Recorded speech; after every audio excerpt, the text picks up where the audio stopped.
Hello, hello, hello. Peace and blessings, everybody. I'm sorry about that. Got some type of technical difficulties on this thing right here. I don't know, like my restream updated and it ain't got my music on there right now. So I'm gonna have to bring it back and everything right there. But peace and blessings to everybody that's out there. Hope everybody's okay. I have to restart this computer too. But peace and blessings to everybody out there. Sorry I'm late. Had to handle some business at the house before I came on. But shout out to my brother Rod Walker in the building. Out Boogie, what it do? Antonio King, what's good, brother? Creole the Traveler, what it do, brother? Rod Walker, what's popping? All things, what's up, bro? Supreme Can, what it do, homie? D1, my brother, what's good, bro? Peace and blessings to you. Marquis, my brother in the building. Salute, salute. Lamarcus Robinson, what it do? Mike Rhythm, what's popping? What's popping?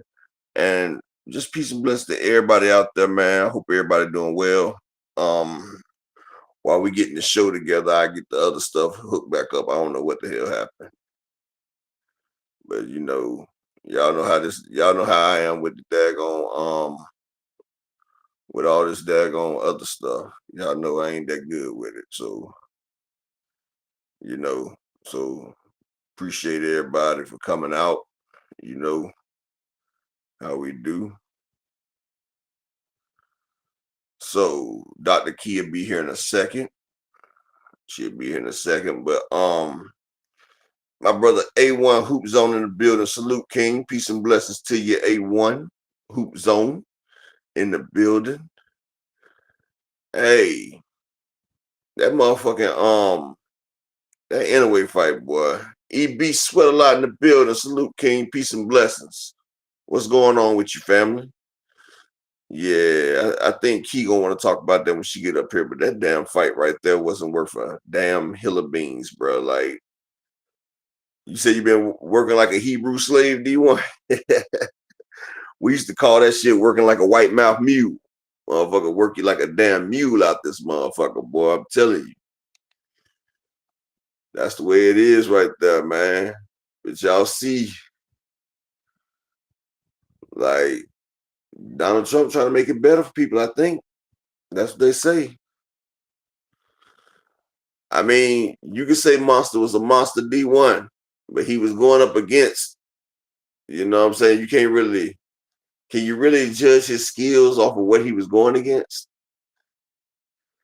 Because what he was going against, that shit right there it was like a disadvantage, honestly. Like, that shit was like, really? Like, I don't even think I want him to fight MJ. Like, everybody sit there and talk about Monster versus MJ. Like I said, it's nobody at 122 that's gonna get that man any type of trouble. Like at 122, they're not gonna get that man no trouble. Like at 122, Inoue is motherfucking damn top dog. Like y'all see Shushu at 127. He said he wanted Monster Inoue, and then Shushu, he stepped up. He stepped up and everything. But then when he stepped up his competition, that dude showed him like you're not ready for the top dogs. And I was saying that. I was saying, boy, Shushu getting that anyway, he gonna look worse than Stephen Fulton. So I'm glad Shushu came to him senses. You feel what I'm saying? He came to him senses. And yeah, Ryan Garcia was trolling Devin Haney the other day, right? The motherfucker had the heavy bag right there. And he was beating the shit out the heavy bag. And then they had somebody, I think it was one of Devin's people, sitting there talking about, is he even a real boxer? Like that shit was crazy as hell. Like Ryan Garcia is looking real. Desmond Johnson, salute. Ryan Garcia is looking real brawling at 147 right now. Yeah. So Rolly Romero's about to get put as a pastime. Like he's about to be a real meme right now. And that shit really will be messed up. But he asked for it. But That fight right there is going to do a lot. Cash Crypto, salute, King. That fight is going to get traction because of the sparring footage of Ryan and Rolly. You know, Ryan and Rolly had that sparring footage. So, you know, Rolly, shout out to the beautiful queen, Miss Barbara D. Hope everything's well with your queen. Hope you doing well today. But y'all remember Ryan and Rolly had that motherfucking sparring footage. So, you know, they're going to have to leak that to make it look good. Working like a Goyim. Goyim. I don't know what that is. Jay Grant Jr. Salute, King. Thomas Hill, the professional in the building. OG. What's going on, pimpin'? Yeah. So I'm waiting on Dr. Key because she hit me up a minute ago when I first walked in the house. She was ready. We're going to get one of them daggone killer stories again tonight, too, which is good. We ain't got one in a minute. Told her she been slacking on her pimping. You know, y'all give me 1 second. Let me let her know that I'm on.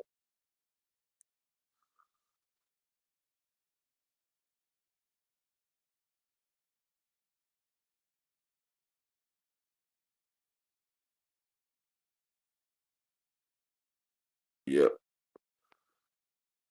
So yeah, I had to let her know real.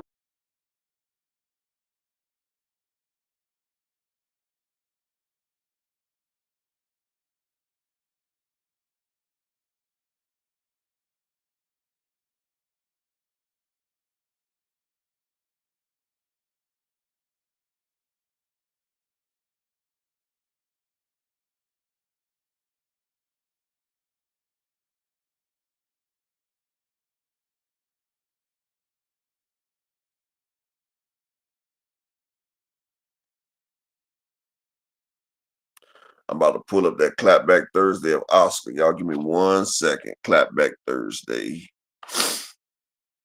Pull that up.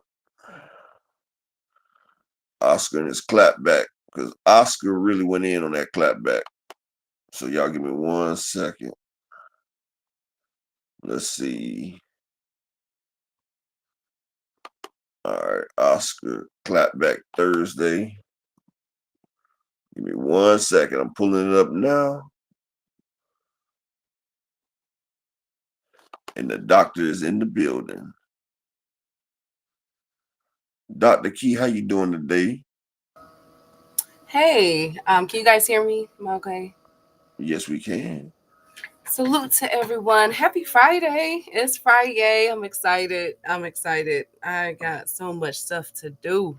And I'm happy that it's the weekend. I get to do it on the weekend. So salute to everybody.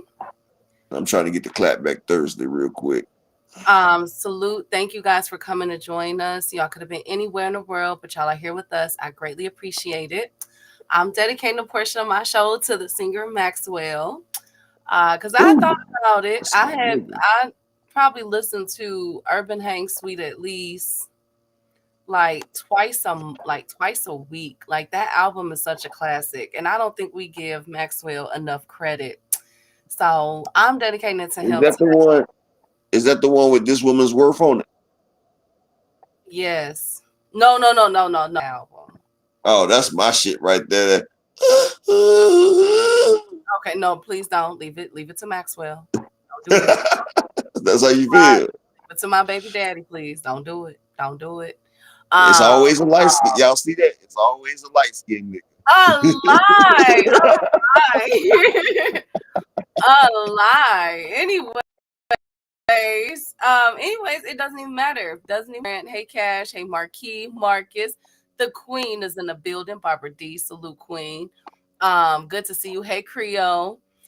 Good to see y'all. I'm with all things Thomas Hill. I know right. Hey D1, good to see you. Hey EB, good to see you guys. I hope y'all having a good day at work. Don't work too hard, y'all. Please. Too hard, man. It's Friday. Chill. We got some good fights coming up this evening and tomorrow that we're gonna get to. Mine is fortunate because baby, R. Kelly put his hands and feet in them lyrics.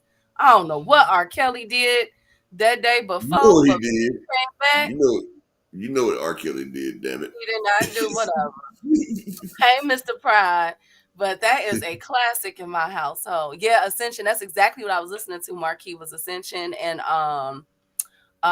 Till the Cops Come Knocking. I'm like, Maxwell, you gotta blush when that song come on, like, boy. You I was silly as hell. I'm serious. I was blushing Hey, like, you do gonna you do know what? something? Like I sat there and it's this channel I be watching. It's this girl, and she be going back and she be singing all the lyrics that we heard on songs as a kid. And like if you think about the songs that we listened to as a kid, bro, that shit is crazy. Whitney Houston was a home wrecker. Like she had a few stolen moments. Like, man, I'm telling you, you can go into all these songs that's messed up. That song Poison by Bib DeVoe, that was about messing with a girl with an STD. Like, it's crazy. Like, these songs are crazy. Shout out to my man EB Sweat a Lot in the Cash app with the $3 holler representing the channel. I appreciate you, King. EB always get it started in here. You know, we just need FOMO to represent after that. But appreciate y'all. I appreciate my man EB always coming through. And Key, as soon as you're done, I got that clap back ready for you too.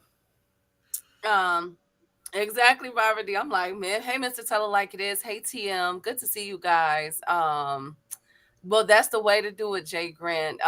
Make sure you be able to chill. You understand? But let's get to it, man. We got a lot of boxing news to get to because it's been ghetto, and there's some reports coming out about the zone we got to get to, Upper. So go ahead and play Oscar's ghetto ass clapback. Hey, Al Booger, good to see you, King. Boy, this classic clapback. His clapback is classic. His class is always his clapbacks always be classic. But it's ghetto, Upper. It's ghetto. You know it's ghetto. Yeah. Blow it up too. Oh yeah. To laugh, it's Clapback Thursday, so let's go. It's time for the first Clapback Thursday of the new year, and we are coming in blazing. I know you've missed me. I promise you I'd be back. It's time for the only segment in boxing that gives you the facts and makes you laugh. It's Clapback Thursday, so let's go. This clapback is dedicated to the worst manager in boxing history, Bill Haney. Something we can all agree on. I want to start by saying that I feel sorry for Devin Haney. We hardly ever hear him speak because his daddy does all the talking, and it's cost him all 12 fans he had. Sure, Devin had a bad loss this year, but it shouldn't have been career-ending. It all could have been easily fixed if it wasn't for his father and manager, Bill, who single-handedly turned it all into a more toxic situation than Chernobyl. I have never seen a bigger fucking of a boxer's career in my life. Disgusted. All Devin had to do after the losing to Ryan Garcia last April was say, he beat me. I couldn't block his left hook. And then get back in the gym. But instead of focusing on a comeback fight in 2024 and teaching his son how to block the left hook, Bill felt it was a better idea to have Devin sue Ryan Garcia for battery and emotional distress. To sue Golden Boy, to sue the New York State Athletic Commission to get Devin's loss expunged from his record, to fight a civilian at the Orange County State Fair, to take the rest of the year off, and to make as many enemies as possible, thus cementing their legacy as the biggest crybaby pussies in the history of boxing. Now, that brings us to the present day. Devin and Bill were in London last week begging Turkey for a payday because they have no other options. The only value that Devin has in this sport is to fight Ryan Garcia again. So Bill, being the pimp he is, and these are facts, he was a pimp. Hoed his son out once again to the fighter who beat his ass so badly he had to sue him for battery. I cannot make this shit up, folks. The rematch is set to happen this October, but under one condition. The Haneys must drop their bullshit lawsuit against Ryan and Golden Boy. And of course, the Haneys are willing to drop it because they had no case whatsoever. I have never heard of a fighter suing another fighter for battery. And I'm certain we will never see it again. Unless Devin sues his next opponent. Anyhow, taking the rematch is a pretty risky move though. If Devin loses to Ryan Garcia again, we can all wave goodbye to the Haneys. And in order to even get to that fight, Devin has to first get past a tough and hungry Jose Ramirez in May. Watch out, Jose. If you hit him too hard, he might sue you next. Bill, the highlight of your pathetic 2024 was becoming president of the neighborhood watch here in Henderson, Nevada? Do me a favor. If the wind blows one of my recycling bins too far from the estate, go ahead and chase it down and bring it to my gate. Thanks, buddy. This is the closest you'll get to stepping foot in my home ever again. And Devin Haney, from one fighter to another, you have to take control of your life and career and fire your father. Everyone in boxing stood by and watched what happened this year. A year in which you were supposed to shine. You are now a punchline. Everyone sees he's the problem. Hell, he didn't even stop the fight against Ryan Garcia when your jaw was broken and you were on the canvas. I hope you can come to your senses and decide to save yourself and part ways with your current management before it's truly too late. Sadly, it might be already. Oh, and Canelo, you just signed a huge 3-fight deal. Does that mean you'll be fighting David Benavidez and you'll give the fight fans what they've been asking for? Of course not! Fuck you! I got it, babe!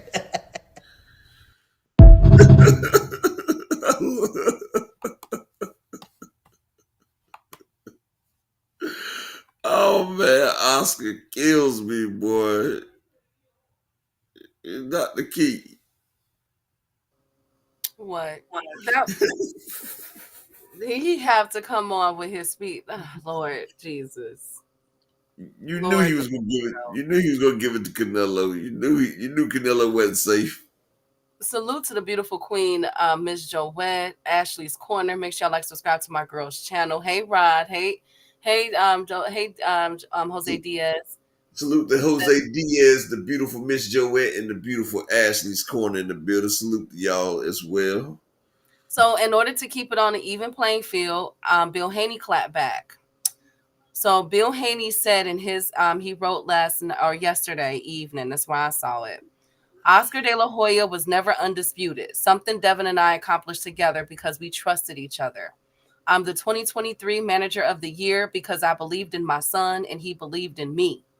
That's something Oscar De La Hoya never had with his father, and it shows in a way how he treats his own kids. No, Ryan, I don't want to come over.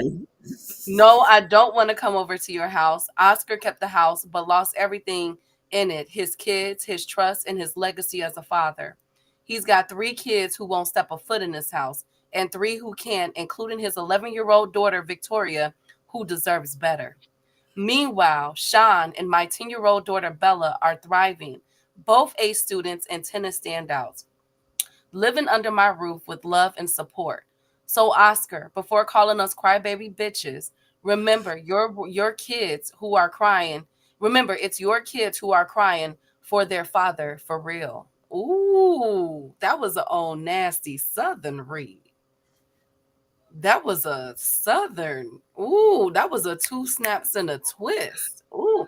Have you noticed though that every time and I can imagine him doing a 2 snaps and a twist too. He just seems like that type of guy. But have you noticed that every time, like this is the second time, like with Floyd Mayweather and Bill got into it, he brought up his children, and now he's bringing up his children with Oscar. Where's Bill Haney getting all this tea at with Oscar and the kids? Bill, shout out to Oakland LDTV. Bill's been around. Bill's been around. Bill's an old gossip type. You feel what I'm saying? Them gossip ass niggas that be in everybody else's business. That's what type of dude Bill is. You know that shit, Key. Like shit. That's what damn females do. They harp about shit. And Bill worried about Oscar. Everybody knew what happened with Oscar and his kids. They knew about him and his the separation. We all knew that shit. But Bill has to motherfucker say what he say. You feel me? It still don't excuse the fact that his son had a broke jaw and was getting his ass whooped and his dad didn't save him. Like I thought a father's job was to protect your child at all costs. If hell, if that was my son and they getting his ass whooped, got his jaw broke, I might have jumped in the ring my damn self, honestly. I'm just saying. Well, one thing. So, what do you guys? Thank you, Jay Graham. What do you guys? Hey, Supreme Cam. Hey, Picasso. What do you guys think about? Well, in his defense, Oscar, that was low blows by calling him, saying what he said about to Devin about his daddy. So, I mean, all where was love the to lie call. at? Where was the lie at, Doki? But how do y'all feel? Because a lot of people felt as though that Oscar De La Hoya read Bill for filth. What do y'all think? Where's Frequent? Let me see what Frequent got to say. What I mean, what do y'all think about that? but Key, let me ask you a question. Everybody can attest to it.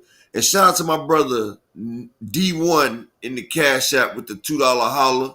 Always looking out as well. Appreciate you, King. Thank you for supporting the grind right now on this Shabbat. And also, I just need 3 more people to support the grind, and we got our thing for the day. Like I said, I appreciate everybody that supports this channel. You will be thanked. I appreciate it.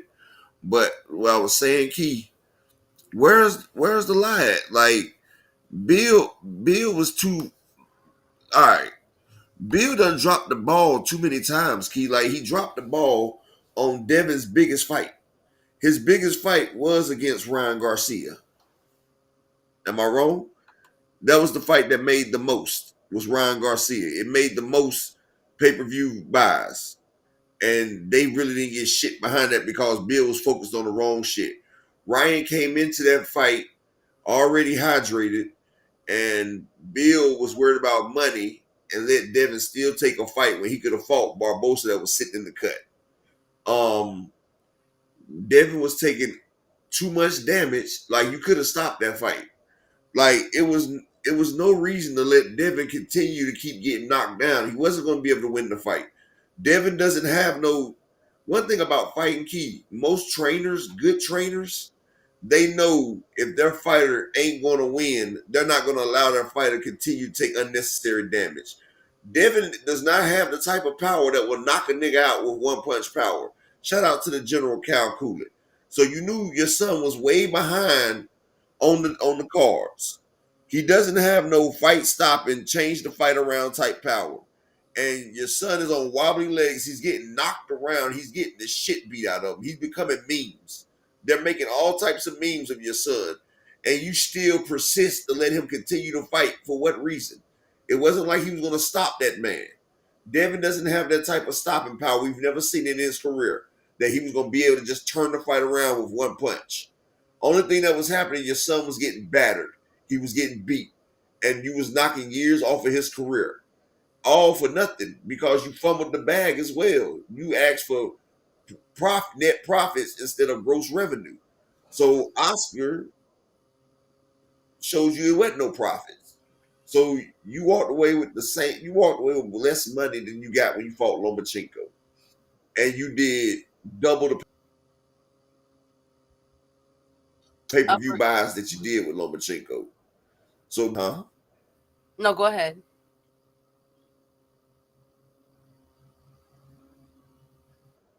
shout out to Picasso in the building. You're living like you living your son's life, but you're not the one that's in there taking the damn. Says I used to live next to the Haneys. E.B. Sweaterlot says I used to live next to the Haneys in Henderson, Nevada before Devin went pro.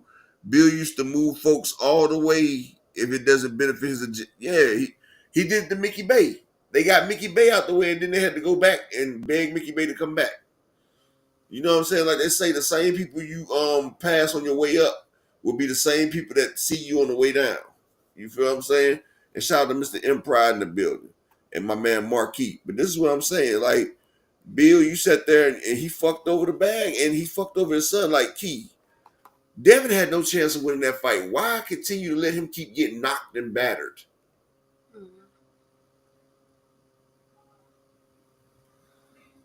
Well, mm,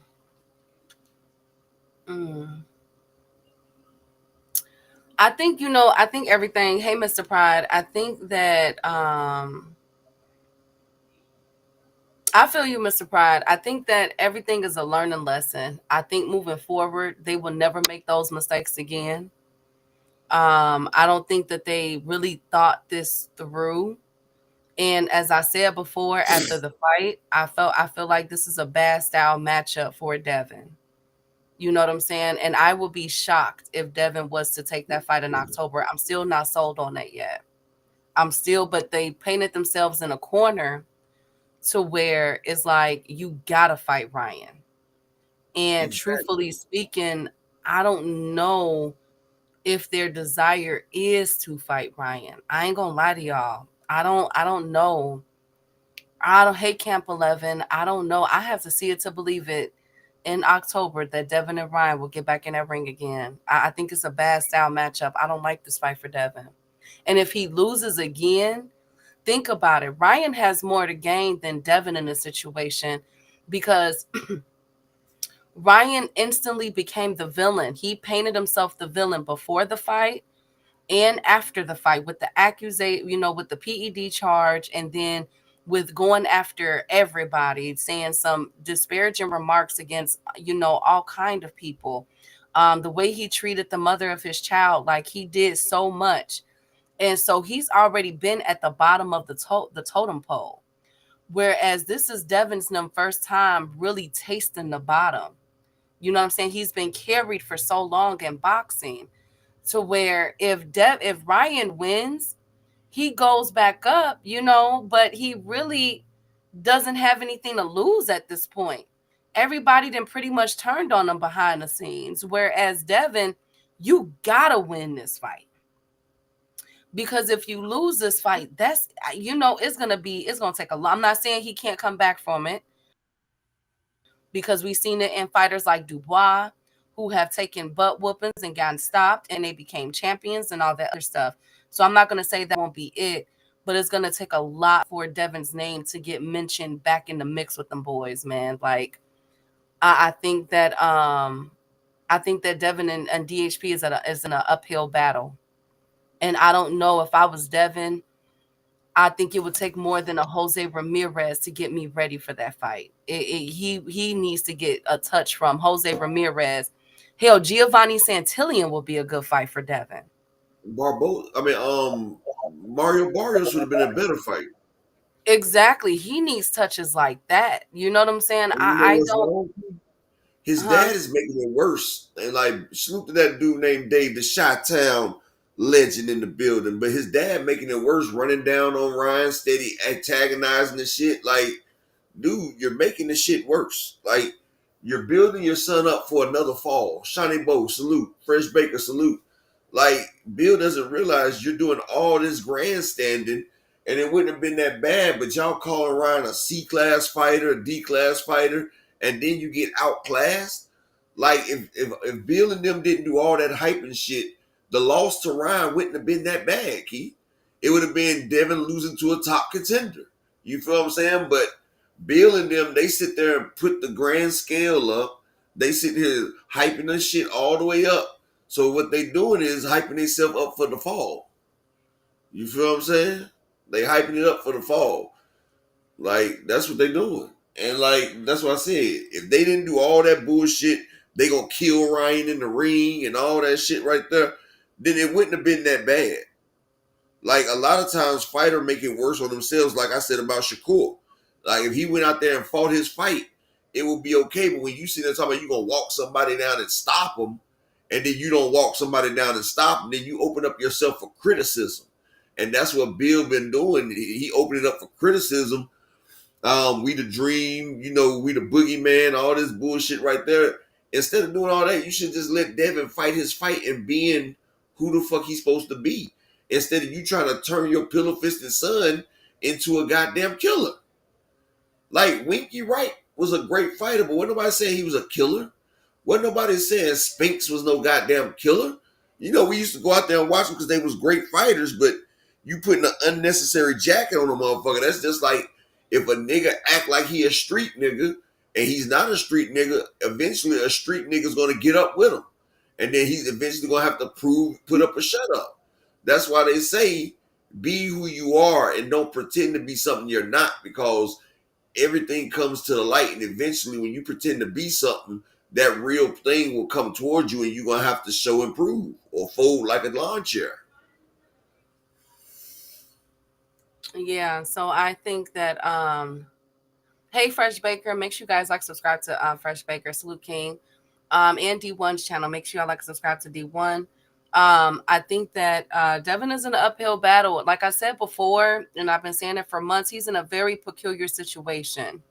You know what I'm saying? And I'm worried. I'm worried. I will be surprised if he takes this fight in October. I think he need a couple more touches, because with Ryan, some people just got your card. You know what I'm saying? Like some people just got you down packed, and it's gonna hate teach, and it's just gonna be a uphill battle. I'm praying for him though, and it's sad that this man has been getting shamed. I agree with Oscar De La Hoya. I said it first.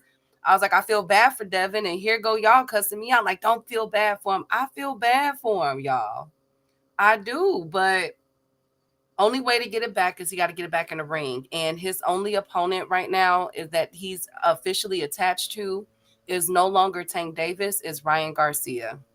Somebody that you have been in the ring with since y'all were what, 13, 12, 13, 14 years old. That's a tall order. That's a very tall order. Kawhi Elliott in the building. Shout out to my Chicago brother, Dave. Hey, Kawhi. So on to that one. So that was Oscar De La. Yes. Who causes most of Devin's problems though? Who's the one out here pushing all these damn narratives and causing all these problems and writing But the he's checks? okay. But as the speaking head for DHP, he's supposed to put his son out there. Okay, but also as a father, Look at the wave that Bill has created. We cannot take away from the fact okay, that but as a don't have father, Kid Austin Senior, Brian Norman Senior, all these dads coming out the woodwork now, being on all these platforms and talking for their children. Now we can't. this is what I'm Bill saying. started something with that. Salute the slogan one a bit, but also it's also about keeping it 100 and keeping it real. You're writing a check that your son ass is gonna have to cash. Like you kept making your son something that he's not. Like even though Brian Norman Senior's out there, his son does have punching power. He can do this and that. Auntie Schofield, he knows his son has power and everything. You know what I'm saying? But Devin is out here, and his dad is making it seem like he's some type of motherfucking power puncher that's gonna do this and that. And he should know his son better than that. He knows he was at the tank. He was at the tank motherfucking sparring session. He know his son could motherfucking get a clear shot and not buzz nobody. Shout out to the beautiful 2 Cent in here. Y'all make sure y'all subscribe to her as well. But this is what I'm saying. You setting your son up for failure. Like, exactly, Miss Joette. That's basically what I was trying to say. It's okay to promote your son, but you lie on top of lie. Like, he's worse than frequent liar. Like, this motherfucker offer you a lie and you didn't even ask for it. Like, all this damn lying and shit doesn't have no place in boxing. And shout out to the beautiful Queen Cassandra in the building. Like, that's the problem I got, Key. All the fucking lies. Like, have some integrity. Like, if you were sitting out here speaking truth and doing what you're doing, I wouldn't have no problem. Exactly that dude named Dave. Absolutely. That's exactly what it is right there.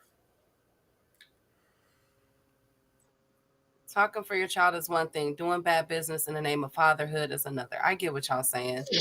Salute to the queen, 2 Cents. Cassandra, girl, you missed it. I did a whole segment on Keith Thurman yesterday, girl. For real. Keith Thurman is making his way back, girl. You're dumb as hell if you think he is fighting in Australia. So I'm rooting for him because that is setting the precedence for the Tim Tszyu versus Keith Thurman fight in the summer. Hey, Big Dog Willie is a poor man. Oh, Lord, Big Dog Willie, you come in throwing shots. Here we go. Thank you, Big Dog Willie. But miss me with the F. I get it. They buried themselves in a hole. And, Bill In order to bypass all of this, they need to beat Ryan Garcia. It's crazy they have attached themselves to Ryan Garcia, and until this is handled, and more than likely we'll get 2 fights out of this, October and then February, March of 2026. So, hey Slogan, good to see you, King. So, yes. When Devin loses to Ryan and beat the shit out of Tiafimo,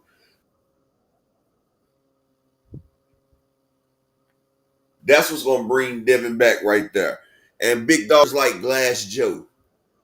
You feel me? Shakur is Glass Joe off a Punch Out. But yes, Key, he's not gonna beat Ryan. Like, he can move heaven and earth. He's not gonna beat Ryan Garcia, especially Ryan Garcia is gonna be in shape. Like, Ryan really didn't care about the fight the first time. You know, he had a bunch of antics. He was bullshitting around.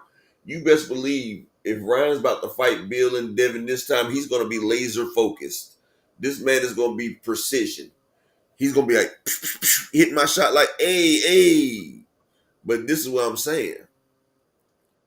When Ryan beats Devin this time, if it's going like the last one, don't let your son take the punishment. Just don't let him take it. But I think Ryan gonna put him to sleep this time because he's gonna be in shape.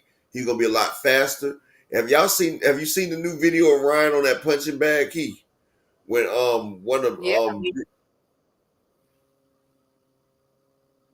did you see how he was hitting that motherfucking heavy bag, Key? The power of it. I said, Yeah. oh, I said, oh man, 147 is not a good look to 147. But I knew his power would, though, because Ryan Garcia is a 147 fighter. He was shrinking down. He was shrinking down to 135 when he shouldn't have been there in the first place. Yeah, I understand that, but what I'm saying is people don't realize this is going to be even worse for Devin. Ryan's going to be in shape. He's going to be down. He's going to have his strength. He's going to have his speed because he showed his speed again. And he's going to be teeing off on Devin. But this is the silver lining. People feel like if Devin loses to Ryan, his career is over with. No, because it'll only still be one loss. He's been a loss to the same person twice. But Jay Grant, because he was out of shape, Jay Grant Jr. He was out of shape, Jay Grant Jr. And if you pay attention to the fight, Jay Grant Jr., he took breaks. He took breaks in the middle of the fight, Jay Grant Jr. He beat your boy ass, Jay Grant. That's what happened. He beat your boy ass. It would have been better about it. This won't be the end Upper, of you're Devin going Haney. out. Exactly, Cash Crypto Jay. Upper, you're going I in said,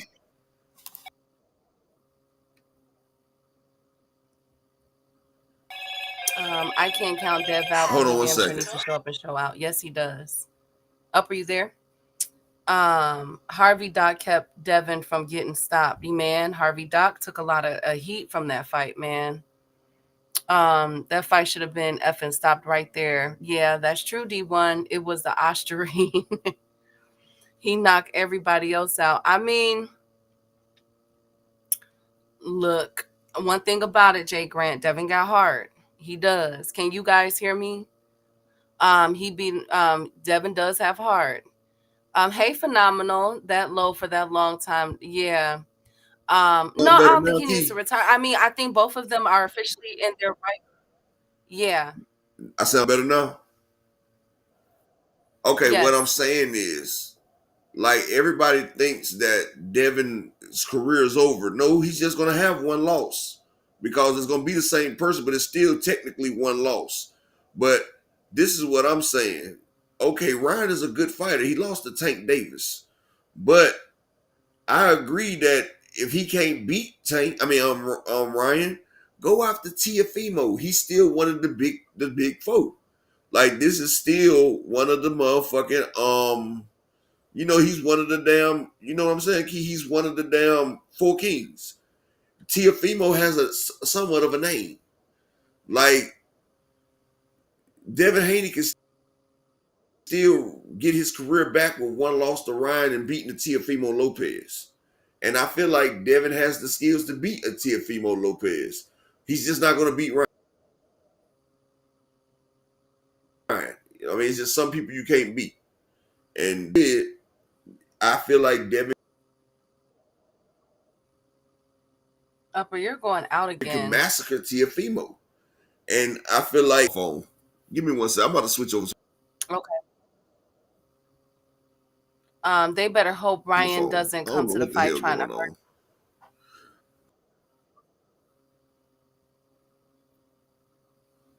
Okay.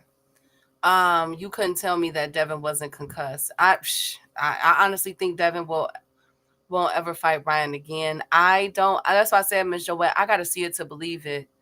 But it's to the point now where both of them their names are so intertwined with one another. They gotta fight. That's just where it is. And I can't believe I'm saying this, but I agree with Turkey. Y'all gotta fight. Y'all have to break this tie. If there is not one fight I agree with, you know what I'm saying? I know I give Turkey hell, which I'm going to give them hell in a few moments because DAZN Reports has officially come out and DAZN is in trouble. What Bernie Mac say? Trouble. They are in trouble. But I do agree with it. I give Turkey hell, but I agree with Turkey on this one.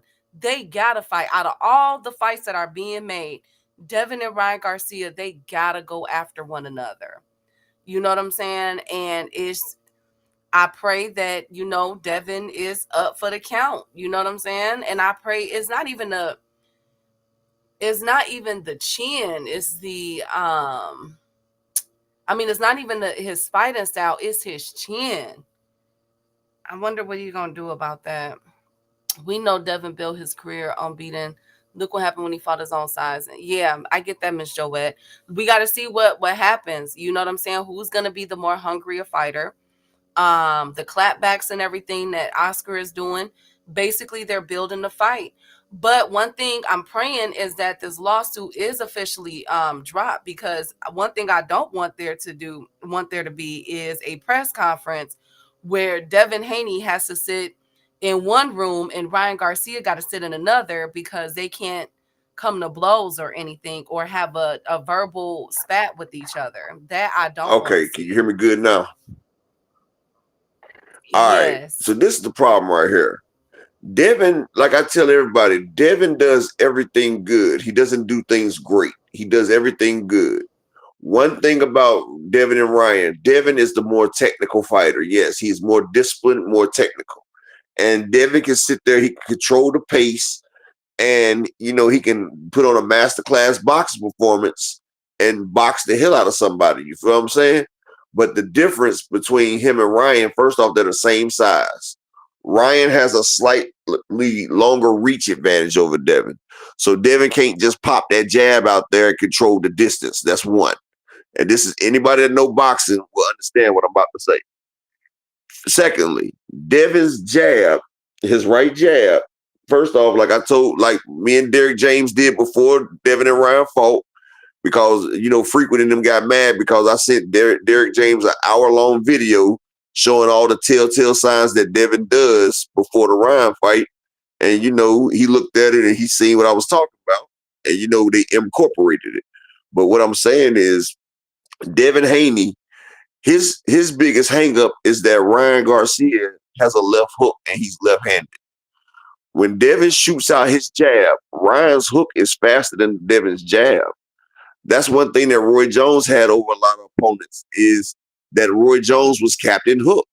And the one thing that beats a jab 9 times out of 10 is a hook. So if Devin throws out that jab, Ryan can come over top with that hook at any time and bomb away on Devin. It's nothing he will be able to do because he's going to be extended with the jab. So already, while he's extended with the jab, he's already open. 2, Ryan Garcia is 3 times as fast as Devin Haney. You can say what you want. You can go back and look at it. Ryan Garcia hand speed, it is S class, while Devin is a B plus. Ryan Garcia, if you blink, he's done dropped you. Go back and look at Ryan's fights. His hands are too fucking fast. And even Devin told you he misjudged Ryan's speed when he got caught the first time. So Ryan's speed, and that's what they say, speed kills. So Ryan's speed is going to be a factor. So if Devin sits back and tries to control the pace with his jab, anytime he pops that jab out, he's at a 50-50 chance of being countered. And when he gets countered, it's going to drop his ass because there's a left hook coming. Next, Ryan has developed his right hand and his body work. One thing about Devin doesn't have enough power to make Ryan respected. If you go back and look at Tank Davis versus Ryan Garcia was bearing down on Tank. When Ryan got dropped by Tank with that shot to the face, Ryan was coming in and he was aggressively throwing shots. Devin is not going to be able to defend against them aggressively showing shots. And one thing about Ryan, you have to hit that man to get him up off of you. Ryan comes in kamikaze, and he has quick feet. He has quick feet when he's coming forward. He's a front foot dominant fighter with quick hands. And that's just a terrible style matchup for Devin. I mean, no matter how you look at it, it's a terrible style matchup. Devin can box his best his fight, but one thing, Ryan has that game changer. Shout out to my brother, Phenomenal, in the cash app with the $5 holler. I appreciate you, King. Thank you for supporting the channel. I just need 2 more people to support the channel for the day. And I appreciate everybody that does support the channel, man. Y'all contributions are greatly appreciated. But this is what I'm saying. It doesn't make Devin a bad fighter because he can't beat Ryan Garcia. It can't. And Frequent Flyer, you should never talk about meat mush, man. I don't even know how you type with all that meat in your goddamn mouth, bro. Like, and we sitting here saying that you said it's meat mushing when you talk the truth. No, meat mushing is when you lie and you see the fucking truth. At least I'm speaking true frequent. All you do is lie, nigga. But what I'm saying is the man's going to get hurt. He's going to get hurt bad. But like I said, Ryan Garcia loss won't be the end of Devin's career. Because like I said, if I was Devin's manager, I would set it up for Tio and I would beat the goddamn shit out of Tio. Because other people don't think so, but I think Devin destroys Tio because Tio is just the wrong type of fighter for Devin. Like Devin has Tio, Bill trained Jermaine Ortiz to beat Tio, and they beat the shit out of motherfucking Tio. Tio should never won that fight against Jermaine Ortiz. And I think that's why Tio has been avoiding Devin because Devin can sit back with that stick and he can damn sit back and fight Tio and make Tio have to come to him. And if Tio has to be an aggressive fighter, Tio's fighting goes from an A class to a C class because Tio is not the type of fighter that leads a fight. If you watch versus Cambosos against Sando Martin against Jermaine Ortiz, they sat back and made Tio come to him. If you watch the rounds that Lomachenko won from 7-11 versus Tio, he stopped being aggressive. See, Teofimo is a reactive fighter that sits back and uses his athletic ability to react. And he uses that right there to counter. But if you don't give him the counter space, Teofimo is very average at best. Look at Steve Claggett. He sat there and took that man tooth and nail. But that's what I'm saying. Devin, he could beat one of the 3 kings besides himself, but if he doesn't beat Tank, he doesn't beat Ryan. Ryan is just too much overmatched for him. I mean, and it be like that sometimes. It's not like we're talking about a bullshit ass fighter. Okay, Frequent, bro, your dumb ass about to get blocked. How the hell you cheating the motherfucker? Okay, Frequent. So when Devin gets stopped this time, Frequent, I want you to delete 8 of your 25 channels, dumbass. How about we put a bet on it then, Frequent? Okay. Shout out to Frequent. Let's go on next. Anyways, on to the next, you guys. The Zone is in hot water right now. So it has been reported just this morning that the Zone is suffering. So the Financial Times reported that the Zone's financial losses widened to 1.4 billion, which is up from the 1.2 billion from the year prior. And they claim to have 300 million regular viewers, yet only 20 million are paying subscriptions. Okay, now here is the article, so you guys don't think I'm lying. It is from Sports Business Journal. All right, if you want to read this. Now they are saying in this article that that they're trying to turn the Zone into the Spotify of sports. Okay, but they're seeking further investment. So it was supposed to reach in 2025, it was supposed to reach $6.7 billion. That's what they were hoping when the zone had launched, that this year around this time they would see $6.7 billion in revenue. However, they have yet to make a splash in the market. And now with Turkey and all of them investing in it, they're hoping to be able to rework themselves, come out with a whole different, brand, and be the Spotify for sports. As you guys know, they have European soccer, boxing, basketball, motorsports, and the NFL in more than 200 markets. And they are suffering right now. They are taking a financial hit. So I get why Eddie Hearn did an interview yesterday, if you guys haven't saw it. And he said the unthinkable about Turkey Al-Sheikh. As far as I'm concerned, I'm like, yo, Eddie, what's going on? But then this report come out and I'm like, okay, I get it now. Eddie Hearn said in a very sus interview that if Turkey asked me to clean his shoes, I would probably do it. I know what the opportunities are for the fighters in the business. People like Javante, oh, you lot going over to London kissing Turkey A is not true. So Eddie Hearn said that basically he would clean Turkey shoes if he asked him to. And it makes sense because they're struggling right now financially. Now it all starting to point to, okay, I get why they are pretty much bending the knee. And this is the point that I've been making for several months. And I will continue to say boxing had a go ahead, Oh Upper. no, I'm laughing. I'm trying to figure out who they talk about. Who this dude talking about? Go I ahead. just said no. Go ahead, keep on. I'm just laughing at this comment right here. Okay. They had where in 2023 and in 2024, for sure 2022, 2023, that the only boxing companies or promotional companies that had a green in revenue is the PBC for all accounts, whereas the other companies have taken a hit, and which is why they have to bend the knee. Eddie said he is Shine Turkey Johnson if he asks. I heard shoes 2 cents. But it is, I do have to include this, that it appears that the zone, as far as their market is going, because if you guys have 300 million viewers, but only 20 million subscribers, I would have to say from 2023 to now, that's not even scamming. That's a shrinkage of like between like 5, if my numbers are off, like 5 to 8, maybe 10%. Hold on, you said how many? Because that doesn't make How many subscribers? from 300 only 20 million subscribers, but they said they have 300 million people watching. I'm scratching my head. So if on you only that got one. 20 million subscribers and you got 300 million, that's negative 2,000%. I know, but I'm talking about their shrinkage from 2023 to now. It appears that their viewership, not even just their viewership, their subscription accounts have went down at least between 5 to 10%. Upper. That's But you what know that's what my something? point For is. Eddie to sit there and say that, like, dude, where's your pride? So if you're getting a back room and he tells you it's Diddy time, basically, Eddie, you telling me that you would get Diddied if Turkey asked you to get Diddy. That's basically what he just sat there and said. He was just putting it out there. He was letting Turkey know that if you want me to hold your hand, I'll hold more than that. I can read between the lines, Key.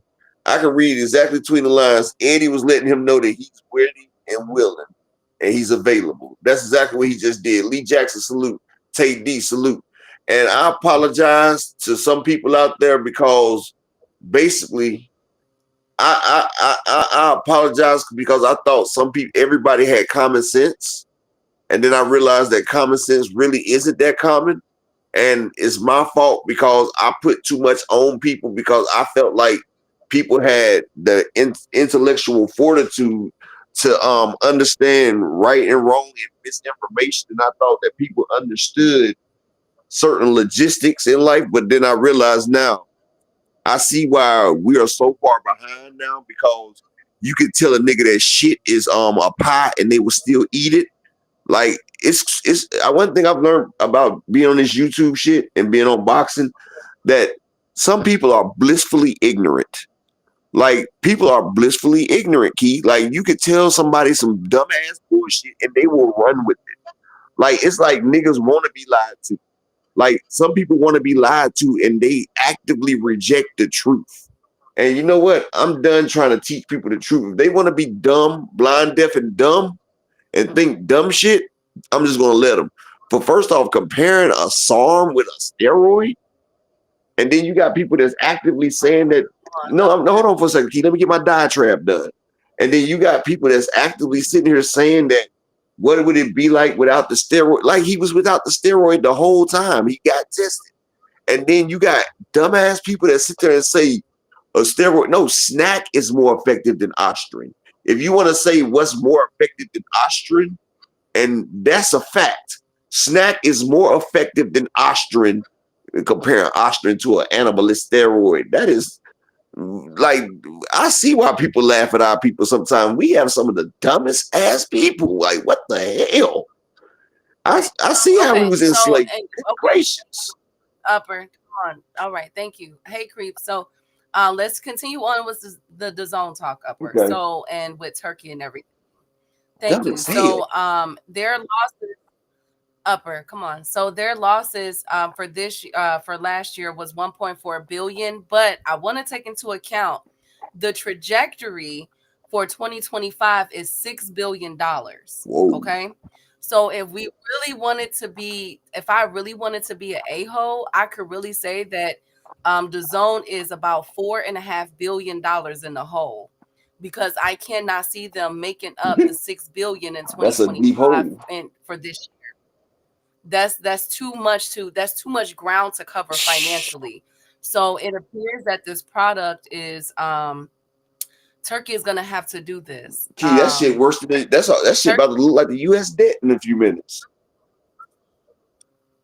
It's getting bad. It's getting very bad. I just, for the life of me, I cannot figure out how they have 300 million regular viewers, but only 20 million paying subs. That is not a good number. You would want to see at least 100 million, between 80 to 100 million. I'll even push for 60, but the math ain't mathing with all of this stuff. So I'm gonna keep my eye on this. It's shout out to Big Dog Willie. He's right. I forgot, Key. Ostrin is the same stuff that Drago took in Rocky 4. I forgot. No, Key. I forgot that a content creator did say that. So I forgot that. I forgot that shit is subjected to change in boxing. But I did remember that Ivan Drago was on Ostrin. I forgot about that. Shit. So my bad, y'all. Ryan was on that super serum, that universal soldier shit, but my bad, Key.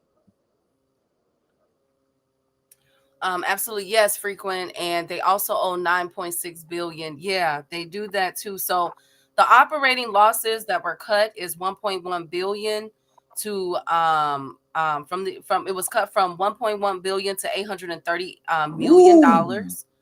This is they're doing the zone. What the hell did y'all do? I wonder what the hell did they do? You know what? Because Australia, Australia had a deal for $1 billion for the rights of the FIFA Cup. You know, the FIFA Cup is really, really big. Yeah, overseas. FIFA. You talking about FIFA? Yeah, that FIFA World Cup, man. That shit. It's niggas out here playing the World Cup on PlayStation, Key. Hell, I don't even man, Key. They had me playing that World Cup soccer game. FIFA's a motherfucker, dog. That shit done picked up, boy. Soccer is fun now.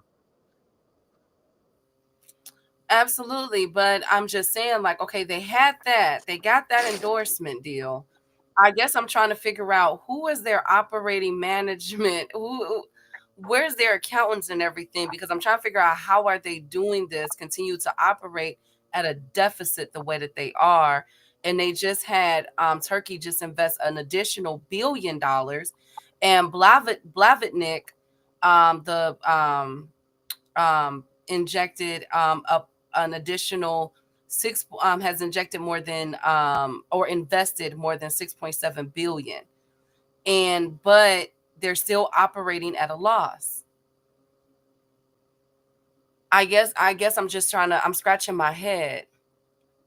In the top 10 countries mean anything if the US is the biggest loss. Exactly, Dave. But again, I'm trying to figure out if you're trying to put on the best cards. Here's my position that I'm trying to get y'all to realize too, is that if Turkey is saying that he is trying to make all these cards free in America, which we got to get to that because there was something else that was issued about these Turkey free cards, that if you're trying to do all of these and you're putting on all the big shows in Saudi Arabia, are you truly investing into America? You see what I'm saying? And are you truly invested into the company? There needs to be a question had if you're continuing to suffer losses at the expense that this is. Let a Walmart exec walk in and say that they done lost billions of dollars like this. They will be out within an hour. You don't operate on a loss like that. So I'm just trying to, okay, D1. So I'm just trying to figure, I trust what I trust. Creole, what you mean? Free events means no more debt, means more debt. Exactly. But get this. So it is being reported. Now, I don't know how true this is, right? But speaking of the events that's going to be here in America. So we have the Ryan Garcia and Rolly Romero. That is a part of that video game, the Fist of Fury video game, remember? And also the Chris Eubank is officially with the Fist of Fury.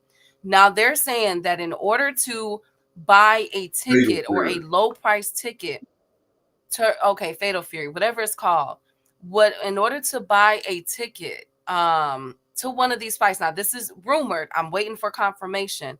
But Turkey is trying to implement something where you would have to buy the video game first, and then you will get like a cheap ticket or a discounted ticket or something of that nature. That's cool.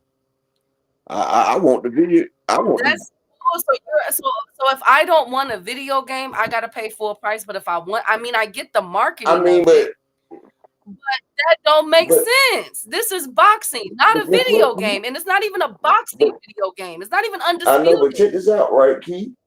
If you had to pay full price anyway, giving a person a discount for a video game is actually a nice perk instead of you paying the regular price anyway. At least this way, you're getting something else. Like, hell, I like that kind of like, I get a free video. Well, actually, the game ain't free, but I can go watch a boxing match and I can get the video game. I can get a discount for buying a video game. I kind of like that right there. Like, honestly, because I don't like it. Okay. My whole thing is if you're trying. So what about this, Key? He don't give away a free video game. Now you still got to pay full price. Okay, but if you're trying to, my whole thing is if you're trying to move up boxing, do not try to move up a video game that you've purchased, that you're trying to put out there.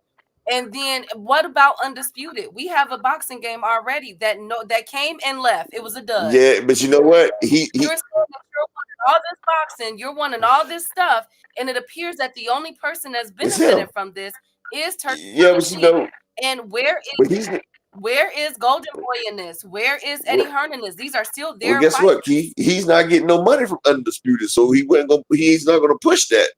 But I understand what you're saying. Love boxing so much, create a boxing game. Put us back on the map. That right there. A lot of females don't play it frequent, but that right there, Key, you're absolutely right there. If you're trying to push the culture, exactly, Calcula, it's good business, but like Fatal Fury ain't got shit to do with boxing. Like, I understand what you're saying. You might can sprinkle that in with a little UFC or some shit like that, but boxing and Fatal Fury ain't got shit to do with it because they kicking, they throwing fireballs and everything. But it's good business. But now you're being contradictory, Turkey. You're showing your true colors because if you really wanted to upgrade boxing, like you said, like he said, you would create a boxing game. You're putting something that's Street Fighter. Like this shit is like a Street Fighter. It ain't got shit to do with boxing. But what I'm saying from the business acumen is good, but Nigga, say what the fuck you mean though. Don't try to use a premise of you saving boxing, nigga. You just trying to make money. I ain't gonna say the other thing I said. I was gonna talk about it. You're just trying to generate revenue. Don't try to make it seem like you're saving boxing because that's some bullshit. It's some two-faced shit, and you're not. And I hate when people try to act like they're doing what they're not. Nigga, you're helping yourself to these American coins. That's what you're doing, and you're pushing the game on top of it. I mean, it's a good strategy for marketing, but don't sit there and say it's for boxing. Just say it's for Turkey's private holdings. That's what it is. And shout out to my brother Oakland LD in the Cash App with the $5 holler. I don't know if I said it or not, but shout out to my brother D1 in the Cash App with the $2 holler. I appreciate everybody's support and just need one more person to support the grind, and we good for today. But yeah. Well, they going crazy in the chat. Right? Y'all chill out, man. Everybody be nice. Hey, Courtney, y'all chill out, man. Y'all chill out. Come on, let's chill out. Let's get to some fun news. Let's get to some fun news. I think it's because it's Friday. Let's get to some fun news. All right. It would probably sell that dude named Dave. That's what me and Key be talking about. Like, he puts on the best fights, but he putting them over there in Saudi. Like, that shit's stupid. Like, and like me and Key was talking about that the other day. What day was that we was talking about that, Key? When you got these great fights and you're putting them over there on Saudi. Like, first off, the time difference from Saudi in America is, what is it, 8 hours, Key? Like, like you're gonna be putting on fights that's not gonna be at prime time. So a lot of people are not gonna watch your fights, and if you try to hold the fights late over there to match our time, it still don't really add up. I mean, they did it one time with the Anthony Joshua. They was ended up fighting like 2 o'clock in the morning over there. But still, you compete with all this other stuff. Why not the American-based fighters and the fighters that you're trying to make globally known, like say like a Hamas Shiraz or, you know, superstar caliber fighters? Why not book them in a venue in America and post it where people can actually see them? Because it's if Key don't remind me the day before, I miss out on a lot of his own boxing because that shit be on at like 2 and 3 o'clock in the afternoon around football time. I have to put that shit up in the corner of my TV to make sure I don't miss it in case I see some good shit. But like, they don't realize that their business market, they're going against the wrong time slots in America. Like, they're going up against college football. They're going up against NFL. They don't realize that their time slots are off. Like, Key, you're not about to sit there and put on a UK boxing match when you got Texas versus Oklahoma, or you got Alabama versus Georgia, or Ohio State versus Michigan. People not going to switch over to no damn Europeans boxing when that shit's on, Key. And I'm a boxing fan, but I understand. I love my college football and shit too. Or you're not going to have the Redskins versus Philadelphia in the playoff, the divisional championship, and you got Lester Houlihan versus Charles O'Leary. I'm just making up names. I don't know if those are real people, but you're not about to switch to watch that when shit like that's on. So they're not doing good business practices, Key, and they're fighting at the wrong time slots. And they're making it harder on themselves. Basically, they're fighting against themselves, Key. Exactly. And the general makes a good point. He said it's not good business if you, the company, selling the event. Discount tickets from a video game purchase takes away from the event's profitability unless there's a sponsor funds provided by the developer. Absolutely. But speaking of, if you guys are going to go to Saudi Arabia, they just discounted the tickets. You can get into they're calling what they're hailing as the best card of the century for $26.67. So on top of the flight and the hotels, the ticket will be $26.67 in Saudi Arabia to get into the building. So you're paying $26 for the damn the fight, but you got to pay about $20,000 to get there, and to set up your hotel and all that shit. You see, it's not cost efficient. Like, for us to spend $20,000 to come over there and pay $25 seats, why not put that bitch in Vegas and make the seats $1,000? You know what I'm saying? Like, niggas stupid, dog. Like, they stupid as hell, Key. Like, they not thinking. And then you go to jail for smoking in Saudi Arabia. Like, that shit. Like, they're trying to make Saudi Arabia some kind of boxing capital, but it's an apartheid state, dog. Like you're not gonna be able to do that. Like it's just certain social limitations that's not gonna go over there. Like they really don't like women over there boxing and competing in sports. They've been allowing it, but soon as one of them leaders, the religious leaders, get fed up about that shit, it's gonna be a problem. So like Oh, y'all. you said, what, Key? I said they are cutting up in the chat. I've They been are laughing cutting the up in whole the damn chat. time. I don't know what happened, but I need y'all to chill out. Hey, it's anger management crew at its finest today. Absolutely. Man. But yes, I agree with everything that you said, Upper. Speaking of fights, David Benavidez did an interview. As we know, the main freaking fight of 2025 is next week. We cannot wait.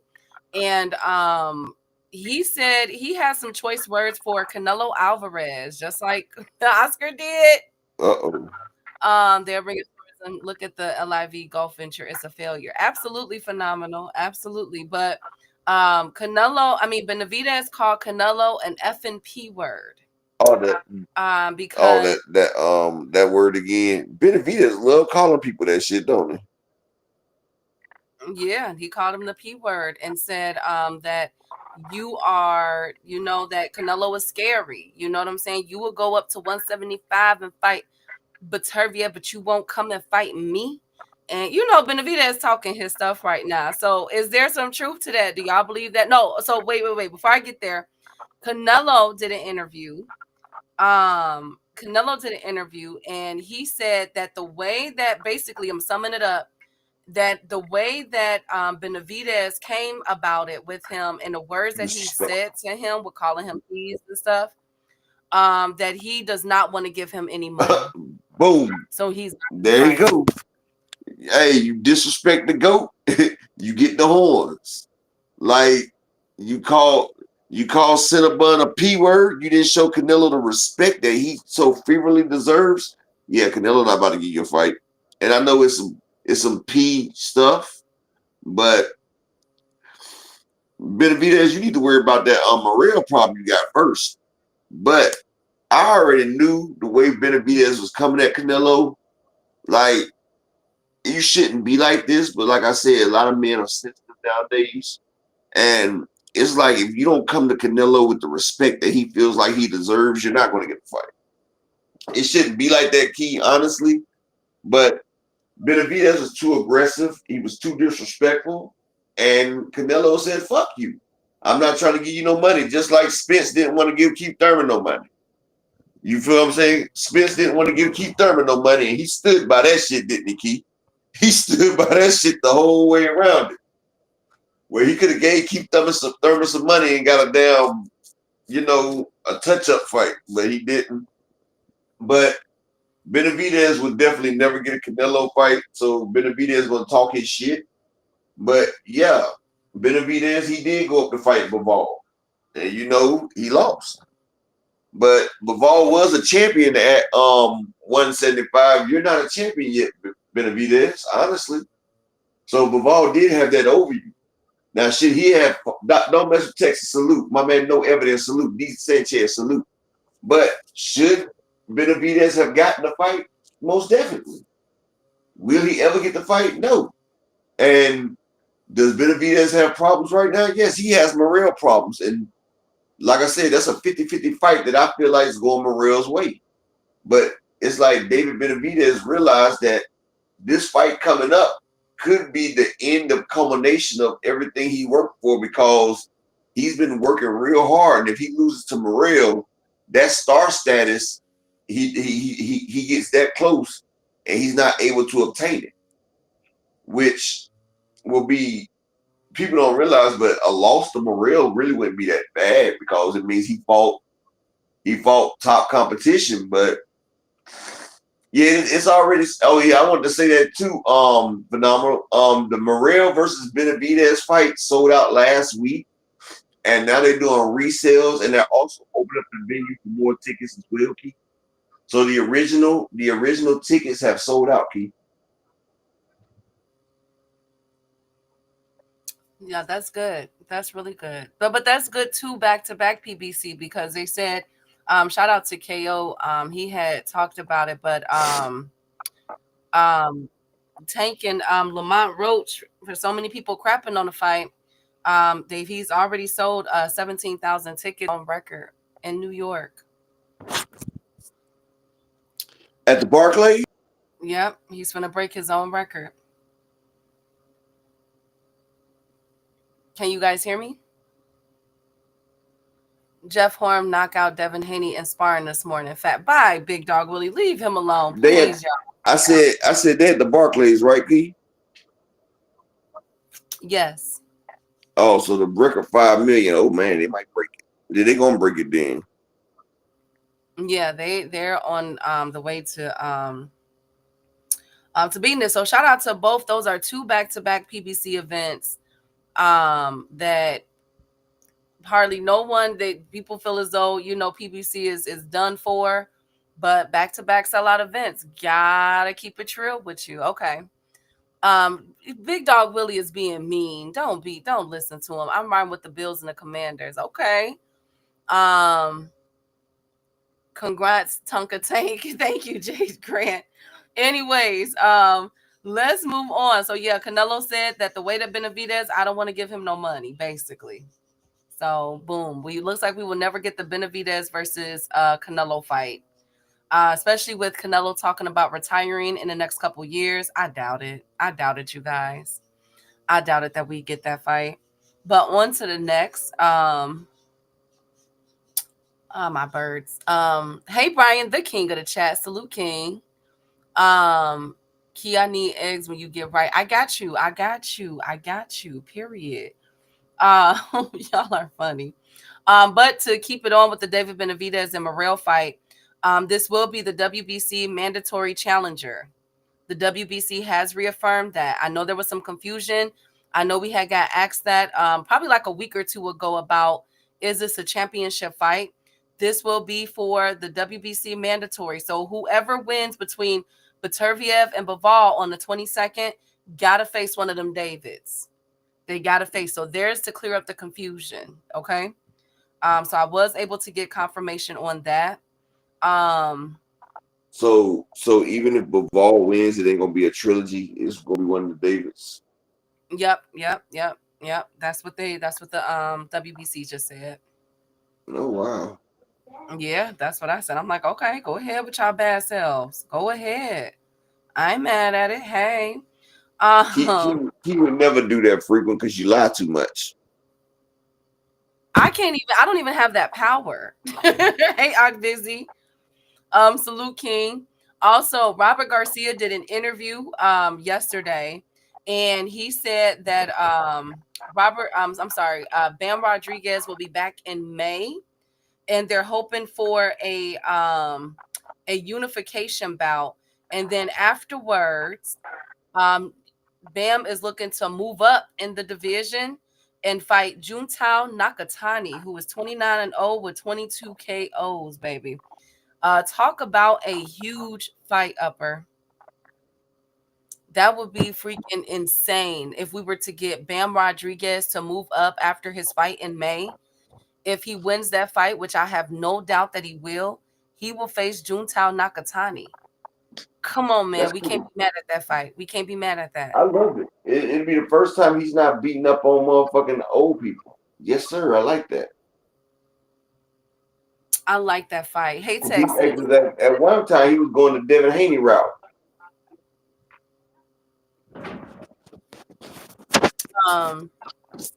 Oh my God, y'all are just going crazy today. What is going on? It's only Friday.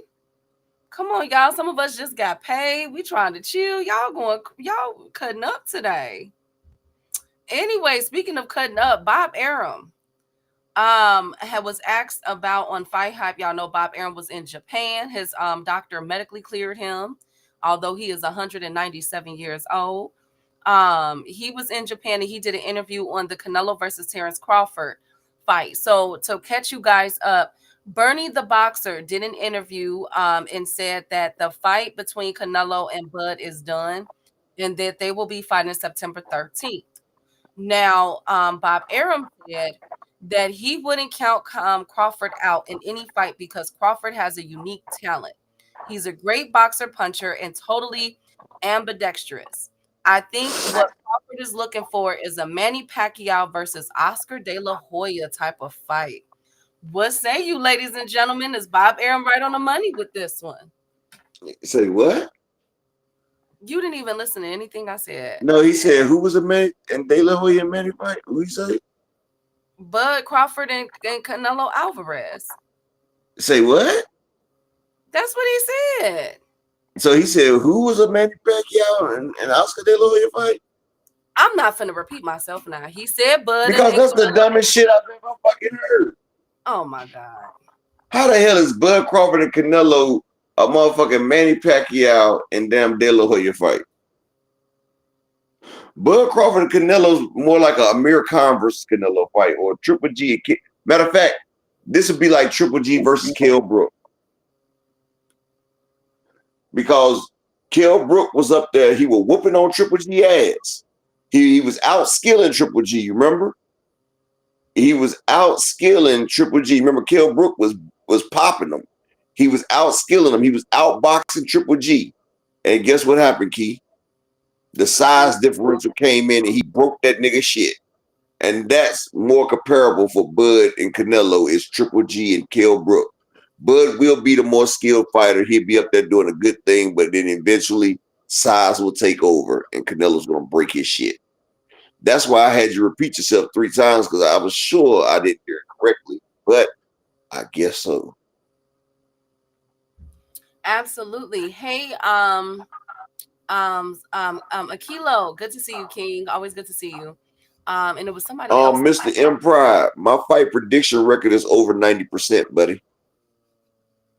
It was somebody else that I forgot to say hi to. I'm gonna catch you. That sounds like Arum is shading Canelo. Well, that's what I was saying. Well, yeah. I mean, but y'all know Bob gonna keep it at times 105. Now, some people said Phenomenal and 2 Cents said that Bernie the Boxer be lying. I'm gonna keep it 105 with y'all. I don't think he is because I really believe that not only did Turkey pay Canelo that money, but I also believe that Turkey is working with the PBC for that fight. So I can't even. I think it's some truth to that. I really do. Jay Grant, nobody wants you dead. I don't. Maybe Bob is since he petitioned to fight M. Billy. Well, then Billy has a fight coming up in March or April, one of the two. And Billy's about to make his rounds. I know that M. Billy is, you're absolutely right, DZ. He is number 1 though in the in 168. We read that off yesterday. But I don't see M. Billy getting that fight before a William Skull or somebody so that Canelo could be 2 times undisputed. And then you feel me, Upper, and then make the other bigger fights because it appears that Canelo is all about his paper. I mean, if we are to believe the reports, this is over 9 figures that they finna shell out. That's how they trying to make up for that $6 billion, Upper. That's how they trying to make up for it. They need Canelo. They like, look. Exactly. And if Shakur ain't worried, he better be because they gonna throw Shakur right on over to Tank. Like, look, we need this money. They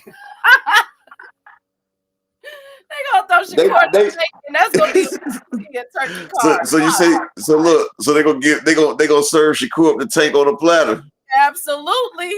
For that money, Upper. They're supposed to be at $6 billion, Upper. They're supposed to be at $6 billion. They know exactly what they're doing. They like, yeah, we got Canelo. Now we just got to get Tank. We just got to get Tank on board, bro. Like, I feel him. Hey, Turkey. You know what's crazy though? I bet if they offer Shakur to Tank Davis, I think he will take it because Shakur been talking real greasy to Tank. I know Tank want it. If they force Shakur into that damn fight, they got it. 2 Cents, that's what they saying. They saying that they out here saying that Bud and Canelo was supposed to happen. and that Turkey is alleged. Now, this is what Turkey said, that it's a record deal. You know what I'm saying? What they giving Canelo. I heard over 9, they trying to offer Canelo 9 figures. But remember, I came up here the other day and I said that Canelo's team was like, look, until they sign off on it, we just waiting for the money. Okay, they got to give Canelo everything that they said that they was gonna give him, and that's how they gonna get that $6 billion with Canelo and Tank. Go ahead and give Shakur the Tank. Do a Riyadh PBC card, like I think y'all gonna do with this Canelo card. There go the money right there up, but that's how they gonna recoup. That's exactly how they gonna recoup. How much is Canelo getting? It's reported that it's a 3-fight deal worth over $100 million. That's what I'm hearing. That is worth over $100 million. Now, I don't know how true that is, and everything, but one thing that we do know is that Canelo was about his paper. That man gets 80% of the sales in the venue. He said that. So Canelo's about his money. So even if it's over $100 million, best believe that after that 3-fight deal, Canelo's walking away. If we are to believe the $100 million, with about $200 million. That man finna be paid.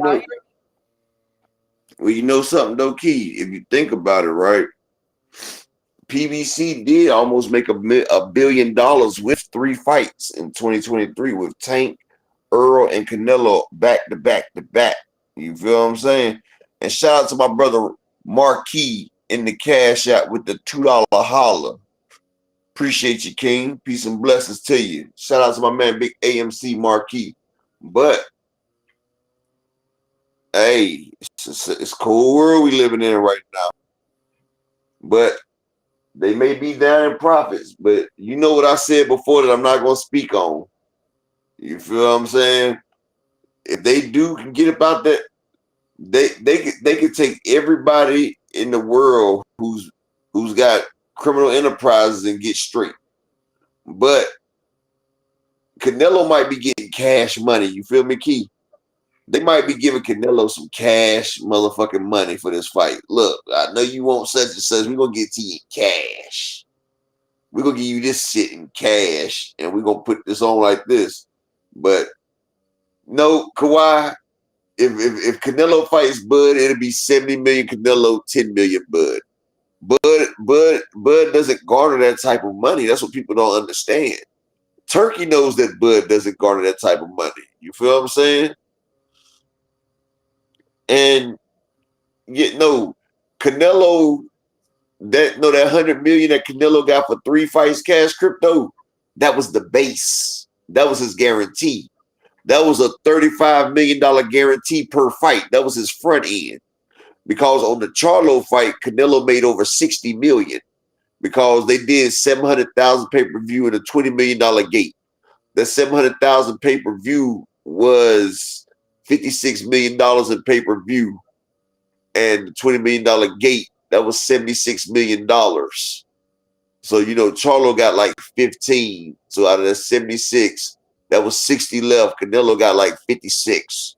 And he got like 40 for the Jaime Munguia, and he got like 40, he got like 45 to 50 for the Munguia, and he got like 45, 50 for the Berlanga.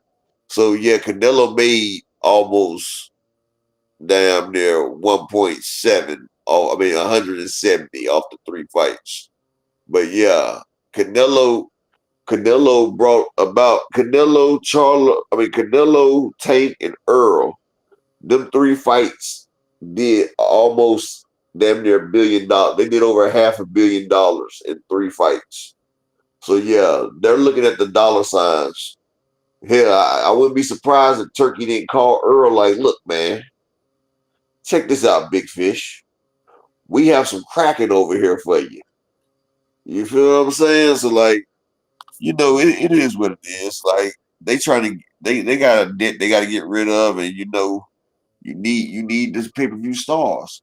Shalom to my brother, Doctor Mr. Altruistic in here. Happy Shabbat, my brother.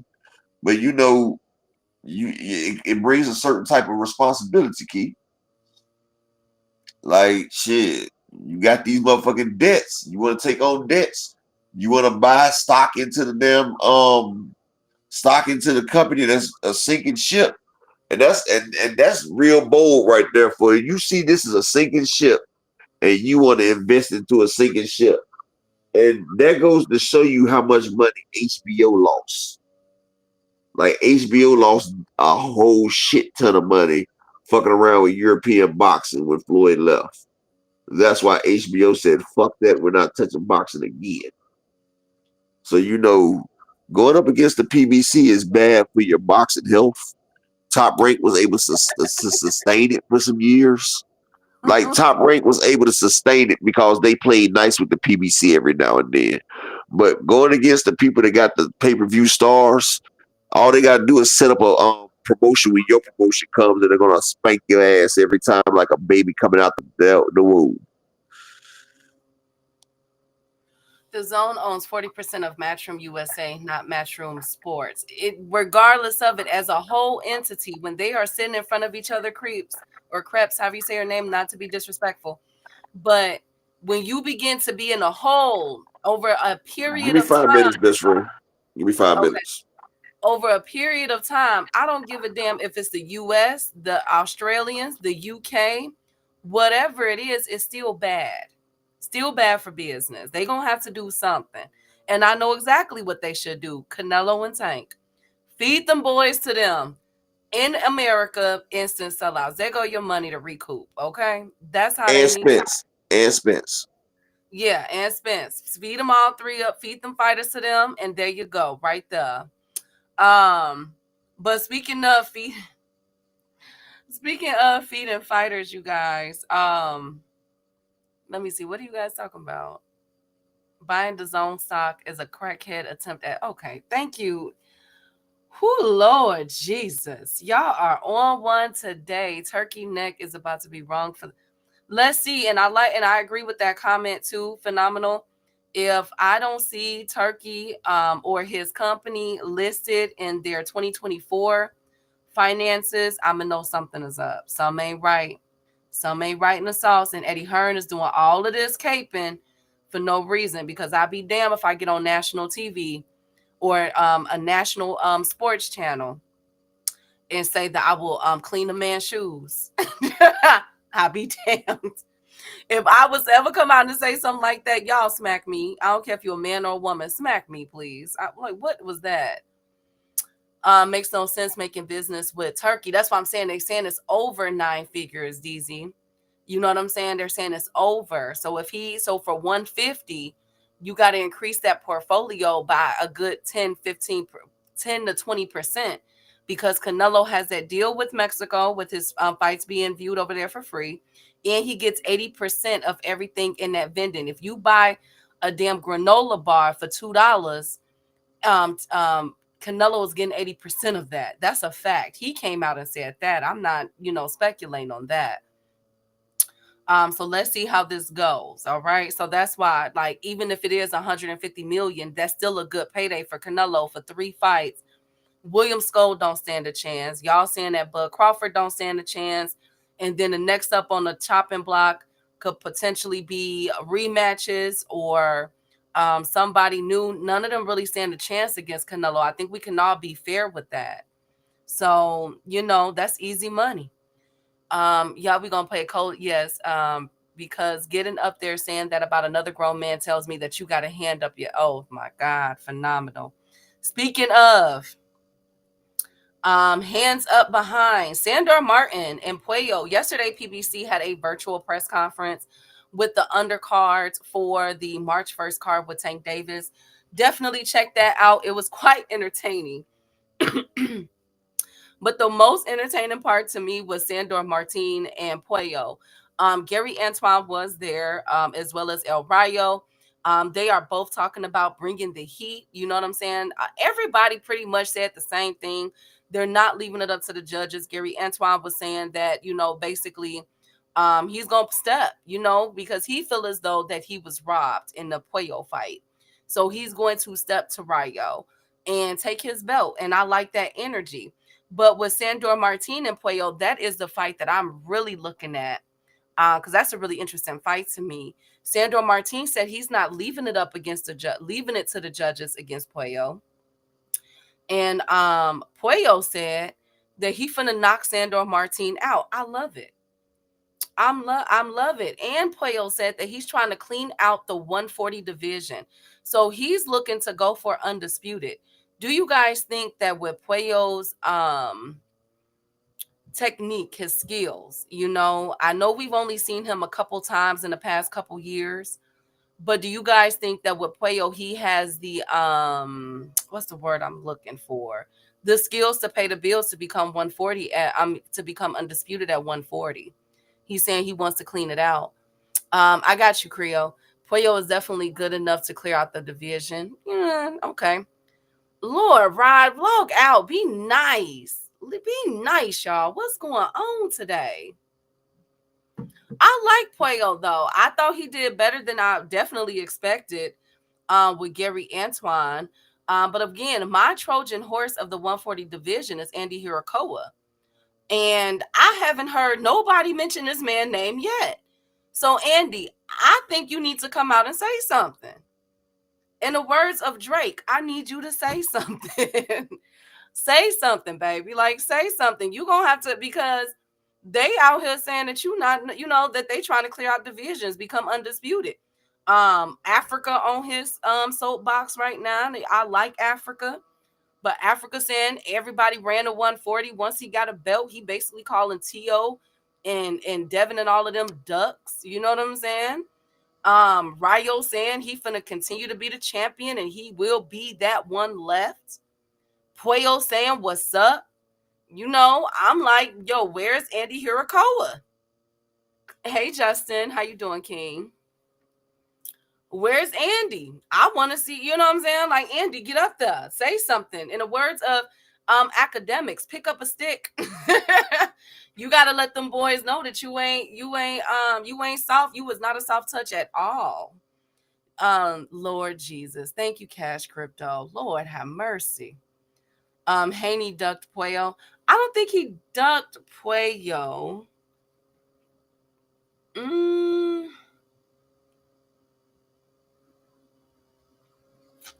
An argument can be made for Sandor Martin, but I don't have an argument for Puello. I don't think he ducked Puello. I don't think so.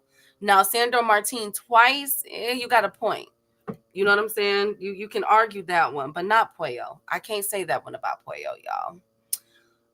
Was a gift because he was overshooting his punches. Yeah, absolutely. Well, let's see what he does. I'm looking forward to that fight. That's a really good fight, low key.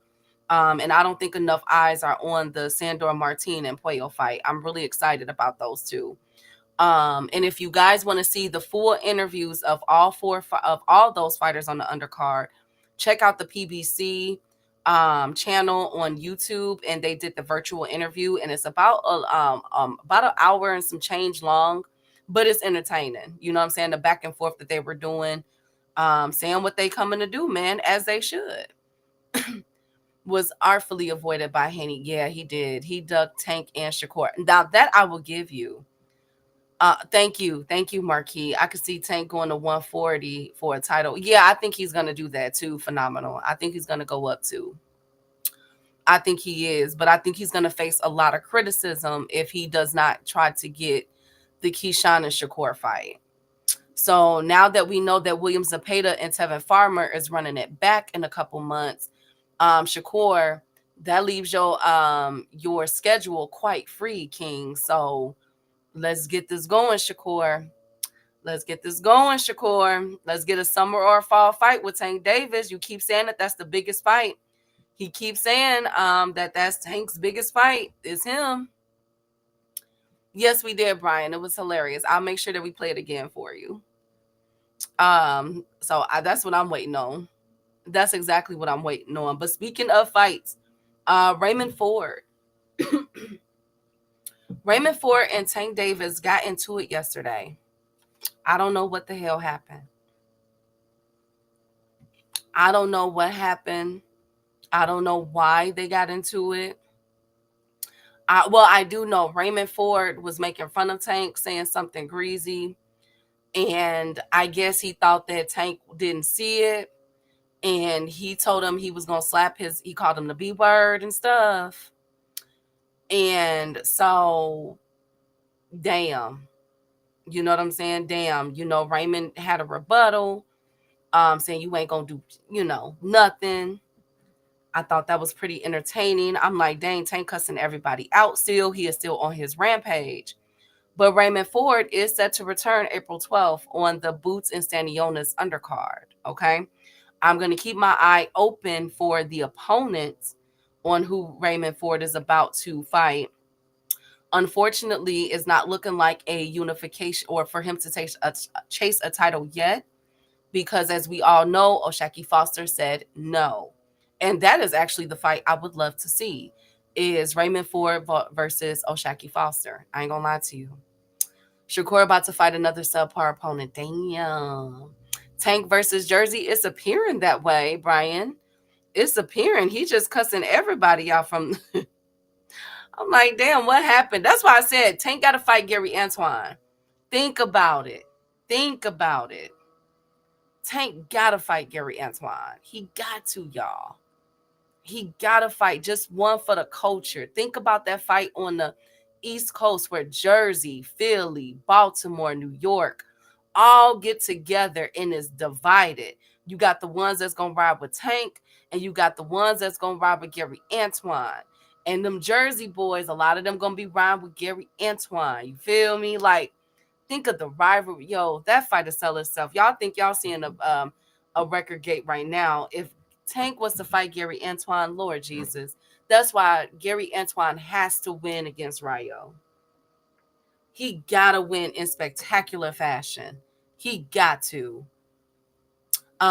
Earliest after March. For which one? We don't know how it will play out. I don't even think Tank will fight again after March. I think he will, because they have so many fight cards coming up. I think it'll probably more than likely be a summer card. It'll be after the Spence card and the Timzu and Thurman card, because those are both headliners, unless they was to put all those, because then you're moving out the Charlo brothers. The Charlo brothers got to make a return. Jesus Ramos handle business. Jesus Ramos got to be on that card. You feel me? Like Lubin coming back. So damn, it's so many fighters. Damn, it's so many fighters coming back right now. They got Caleb Plant in the mix. Y'all know Boo Boo is in the mix. Boo Boo Andre is coming back. So if Tank was to fight again, which I do believe he will, it will be I would say a summer fall-ish card. That's my prediction. That's my prediction. And Tank shows keep rolling. Tank versus Loma in the summer. Loma is out into October. Remember, they gave him a grace period. So if them two were to fight, it'd be in the fall. Loma has a medical clearance until October. I'm just saying, y'all haven't been watching Boo Boom on Instagram. He back in training. Period. Like I told y'all. Period. Haters. Have had enough of rest of them. Just look at what he did to go through the Lamont. They all turned that man down. Yeah, that's what I'm saying. I want it to be Gary though. I'm being selfish because I think that's so good for the East Coast culture. Like the Russell brothers against Tank Davis. Oh my God. Oh my goodness. It's just sad that it couldn't be Mr. Gary. Okay, D1, have a good day, King. We'll definitely check in. He'll be live at 10 p.m. tonight, y'all. So make sure y'all check out our boy D1. Salute, King. Ain't nothing wrong with Loma. He felt okay. I get that. Thank you, Phenomenal. Whatever. I get that. But Loma did say, the IBF them said that Loma is out into October. So if Loma comes back before October, I'm calling Cap. I'm calling Cap and Duck. Okay. I've been calling him a duck, but he's definitely a duck. Yes, he is. Yes, he is. You know what, right? Y'all gonna stop. Okay. Now, when Boo Boo come back, I don't want to hear nothing. I don't want to hear nothing. I don't want to hear nothing. Okay? I don't want to hear anything. But those are the cards. So, yeah, I would say Tank can get on a summer. He can do a summer card where he can have a lot of them guys on there. He could still have a Charlo brother. I would like to see a Tank with a Jesus Ramos on the undercard. Man, that would be a good card with Lubin, because we know Lubin ain't gonna get it back in blood with Ramos. So at least for now, I don't think so. I would like to see that type of card for Tank in the summertime. That will sell out. That would go crazy. Oh, okay. Okay. But speaking of cards, we had an exciting card yesterday. Well, this morning. I'm not even gonna say that. I'm capping. I'm lying. I'm lying. That was really boring. Okay, from the fight that I seen on. Shout out to everybody on Twitter putting up these videos of each of these fights, from Inoue to what's that guy name? Jin Sasaki, all of that. That was a boring card, ladies and gentlemen. I ain't gonna hold y'all. I was like, yo, I'm so happy I slept in and didn't wake up to watch this card. Inoue did what I knew he was gonna do. I had Inoue under 4. And if you got that, then shout out to you for betting on that with Inoue. As you all know, Inoue next fight, they're looking to make that in Vegas. So be looking out for that. But Jin Sasaki had the most memorable moment of that performance, because after his fight, he called out everybody. He took out his phone, he read his speech, okay? And Jin Sasaki called out Boots Ennis. Jin Sasaki called out Brian Norman Jr. and everybody. Now, listen, Jin, I like you. I think that you're a good fighter. But how do y'all think Jin Sasaki will play out with Boots? Because he wants Boots, Brian Norman Jr., and Mario Barrios. How y'all think that'll play out? Bill Haney said that he gave Anita Baker a voice. Oh, Lord Jesus. Thank you guys. Thank you guys so much. Inoue needs to be purged from the pound for pound until he fights some real fighters. Let's hate on him like they hate on the fighters over here. I mean, but okay. Inoue did what he was supposed to do, Rob, with the 2-week replacement. And I get it. Goodman ain't gonna be no better. I got Goodman getting up out of there 6 and under, like I did with this guy. So he ain't gonna be no better. A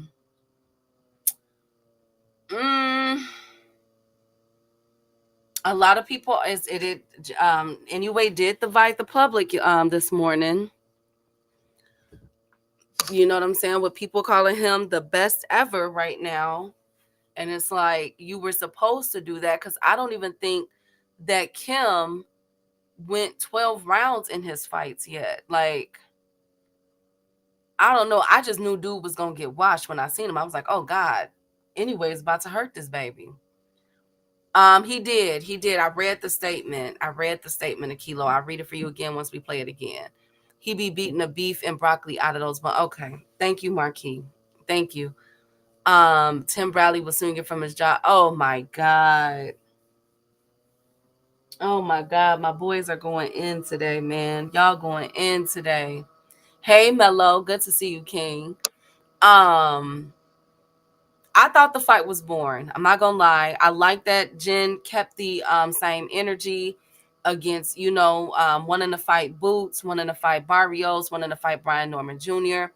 I like that.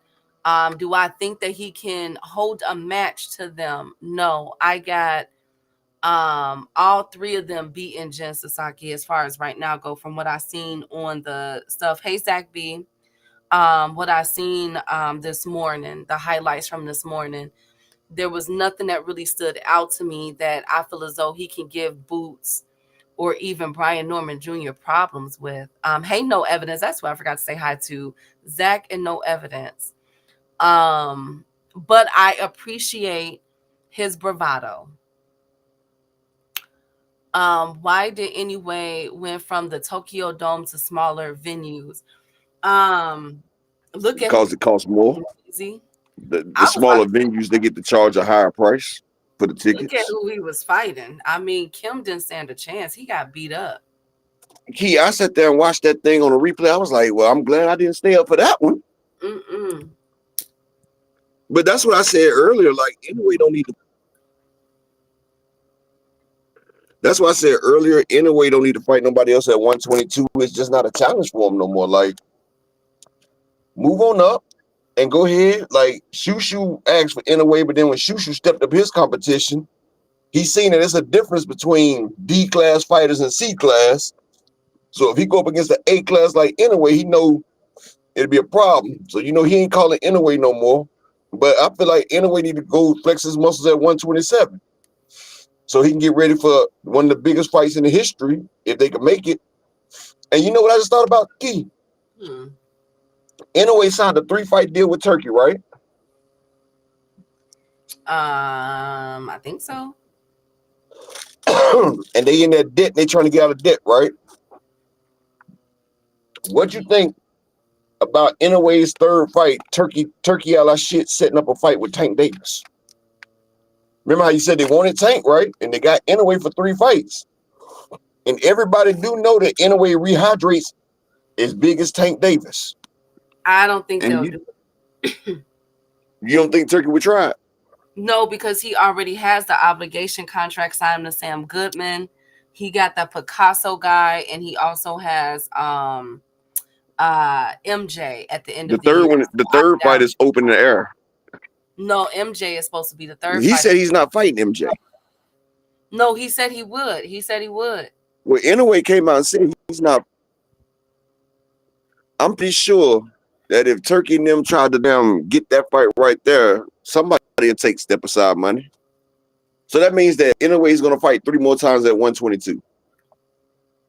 Yes, correct. That's what that's what they're saying. That's what Bob is saying. I'm just saying. Just don't be surprised if that fight does come up. Just don't be surprised. It'll more than likely, in my opinion, it'll be in 2026. But I think that Inoue needs to, if he's going to get in there with Tank, he needs to go to 127 first. I need to see how he does against Espinoza. I got to see how he does against not Robeisy. He beats Robeisy. I think Espinoza and Tank is 2 different fighters though. Espinoza's 6.5 feet. Okay. Espinoza is 6 feet 1 inch. Well, then give him Nick Ball. I like that fight. Give him Nick Ball. I got him destroying. I got him destroying Nick Ball. Hey.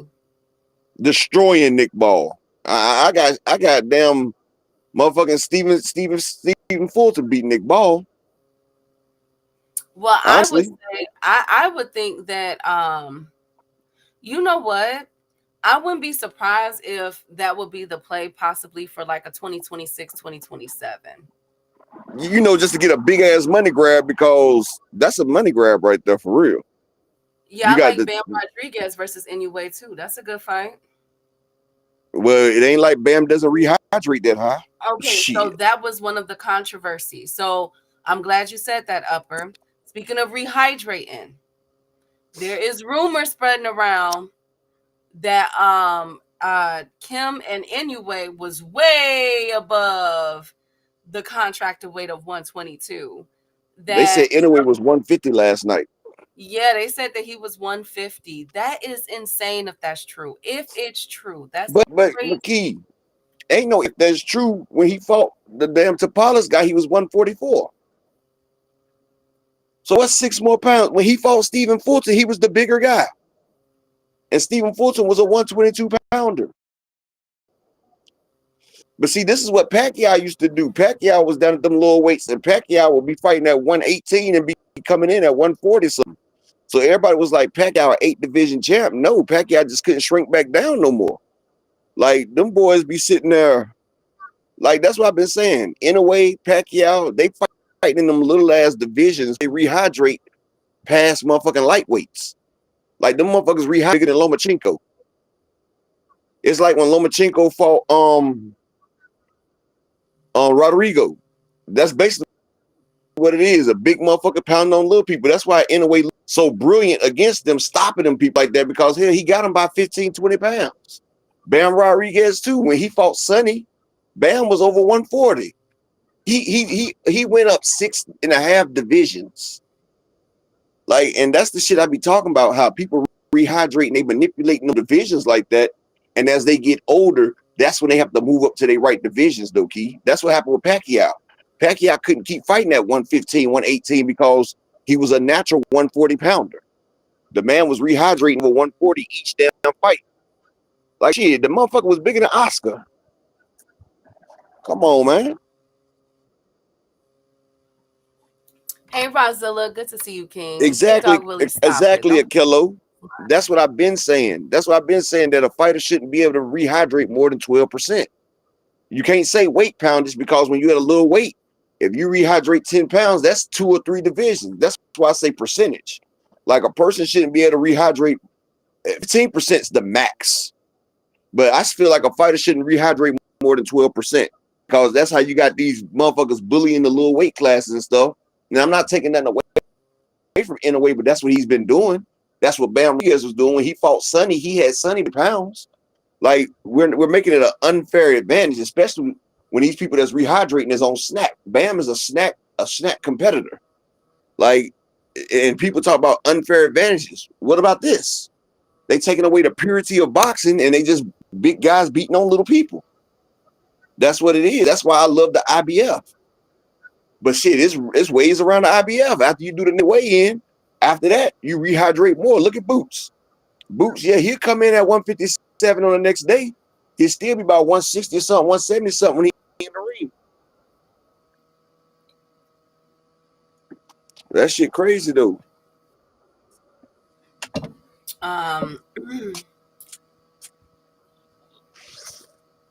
Well, yeah, so that's the controversy surrounding it. That's why, and I'm gonna put it out there. Tony Kart Racer. Yeah, we're not saying that he's a bad fighter. We like Inoue over here, but we got to call a spade a spade. That's one thing that we do with all these fighters. Tony Kart, I've never said Inoue wasn't the real deal. I just said he's still a big guy beating up on little people. And facts is facts. Just like Bam Rodriguez. He fights at 115, but he's weighing in at over 140. I mean, if we're going to talk about people being weight bullies, we're going to keep it all the way 100. One thing about me, even my man Earl Spence used to do it. I mean, and when you're a unified champion, it's even better because you ain't got to go by the IBF rules. But still, I love boxing first, not fighters. I'm a fan of boxing.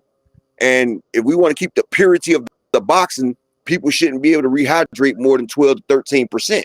Because like I said, it's unfair advantage. People talking about damn people taking Ostarine or people taking all types of different steroids. Well, rehydration is a form of damn cheating as well. That's why in California you can't go more than 15% of the contracted weight. So if we want to keep boxing clean and safe for everybody, let's do it all the way around. Let's not pick and choose when it's your favorite fighter. And that's for real. Well, I think that too, the reason why that this Inoue and Tank conversation is being started again is the fact that we are knowing what Inoue is coming in weighing. You know what I'm saying? And so by him being up there, it's always now it's like even more apparent. You get what I'm saying? Now people and he's taller than Tank. And people want to see, okay, how does Tank mesh well with Inoue? And with, let's not forget, Bam Rodriguez. A few months ago, Bam Rodriguez called out Tank Davis. So now and there was people saying, they want to see that fight because we knew that Bam Rodriguez rehydrates to about 140. So, I mean, hey, you got to put it on. And you know what's funny about that Key? You know what's funny about that T right there? Because both of them taller than Tank too. So they can't say Tank's the bigger guy. And they both rehydrate more than Tank. So you can't say Tank's the bigger guy when you rehydrate more than this man. Well, no, that's the rule, Jay Grant. That's a rule they have in Cali. Well, let's see how this continues to go. I'm going to keep my eye on this with Inoue. But again, that's heating up. And the fact that, there are whispers out there that Inoue came in weighing about 155 this morning, walking into the ring. So, well, I know he was over 150. And you see how his power was hitting too, Key? Yeah, of course. But again, that's why I said like if he was to move up, because the question was, oh, will Inoue still have that power? Yes, he will. He's fighting in that power now. I Well, don't want yeah, to see. that shit was booming. Them shots was booming when he was here. I said, damn, size matters. And if a motherfucker don't believe size matters, ask your girlfriend. Size matters. Oh my God! Thank you, Upper. Thank you, guys. Thank you for that. You welcome, Um, best friend. You always thank, got to give y'all the hot takes. thank you so much. Anyways, but that was pretty much all the fights that pretty much mattered. Was the Inoue and the Jin Sasaki fight. Again, it was a boring. It was. I wish I would have. I wish that we would have gotten some more action, but at least we got the confirmation that Inoue will be here in April in Vegas. And I'm hearing that Bob Arum is trying to make that a jam-packed card, Upper. Zulu Lion, where you been? Salute King. Hey, Shout B out to Dog. my brother Zulu Lion. And I just want to thank everybody that supported the grind for the day on the Shabbat. I appreciate everybody. When you look out for the channel, I appreciate it. I really do. And shout out to everybody that came through as well. Like y'all really don't understand that y'all keep this place going until I'm able to keep it going myself again in March. So I appreciate everybody that donates and supports the channel. But yeah, one thing about it, people can say one thing about me, but one thing you can't say is I'm not fair. I try to hold everybody to the same standard. And just like I said, my boy Spence used to do it. I call people out on it. Like, if you have an advantage, you have an advantage. I'm sorry. When you coming in, and one thing about boxing, they'll tell you, a great big fighter will always be a great little fighter every time. Every time. If they both got the same skill set, the bigger fighter will win. And that is the reason why they made weight classes. A prime Roy Jones Jr., one of the greatest to ever lace it up, going against a prime Mike Tyson. Roy Jones Jr. has all the speed and he has power and everything, but if you put him in there with a prime Tyson with the Tyson speed and everything, what's going to happen, Key? A long night. You say what? I said a long night. Actually, it's going to be a short night. It's Well, going to be a short night because a long night of sleeping. exactly, because one thing about it, one thing for sure, two things for certain. Roy would have to be perfect 100% of the fight. Tyson only has to be perfect for 3 seconds. Well, 1 second. And can't no fighter go a whole fight without getting hit. I'm sorry. As soon as Tyson lands on Roy, the fight's over with. But Roy has more skills than Tyson. Roy is faster, and pound for pound is stronger. But in real poundage, Tyson is bigger, and he's going to force the issue, and Roy's going down. And that's what's really going on in boxing today. Especially fighters like Inoue and Bam, who have a lot of skills. And they going up against people that don't even have as many skills as they have. It's a massacre.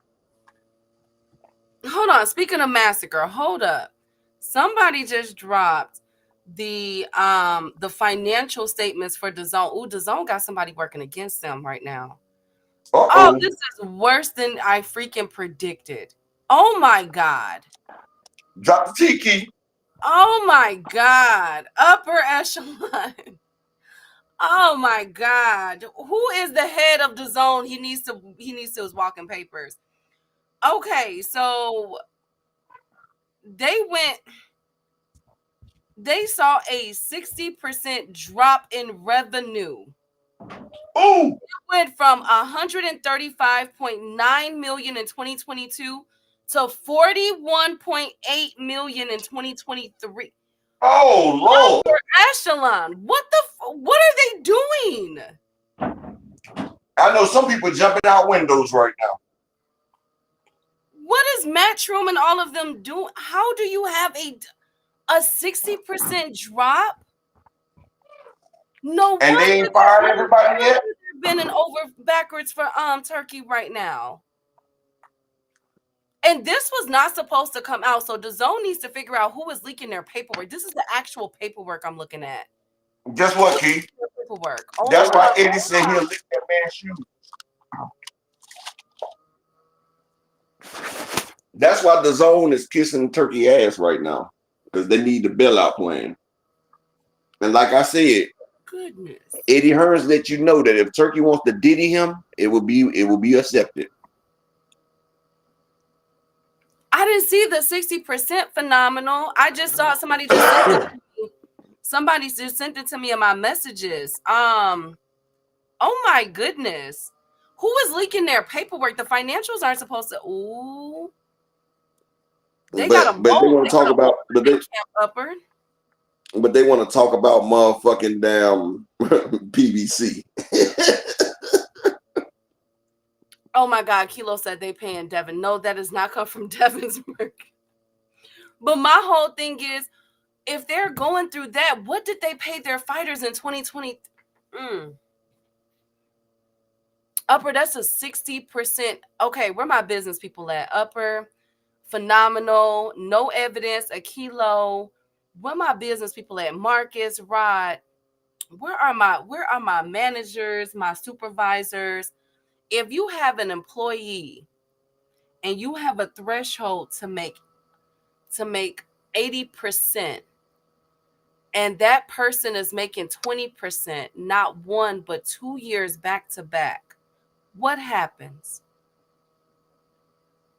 What happens? Everybody on his shift is fired. Do you hear me, Keith? Him? Exactly. I'm firing his family. If they working as housekeepers, they're getting fired. Shout out to my brother Zulu Line in the building with the $5 holler on the Cash App. Salute, King. Peace and blessings, and thank you for supporting the grind. What happened is they need a complete overhaul of their whole structural and their system management right there to lose 69% of revenue. Most places, that's why they got that $1 billion bailout, Keith, because that right there, they're in the red so much. You would think they was Arkansas Razorbacks, because that right there, I don't understand how the company can completely function. That's why they're selling off shares to Turkey, you know? Like, that right there, that's going to take at least 5 years to come out that hole. And that's being generous.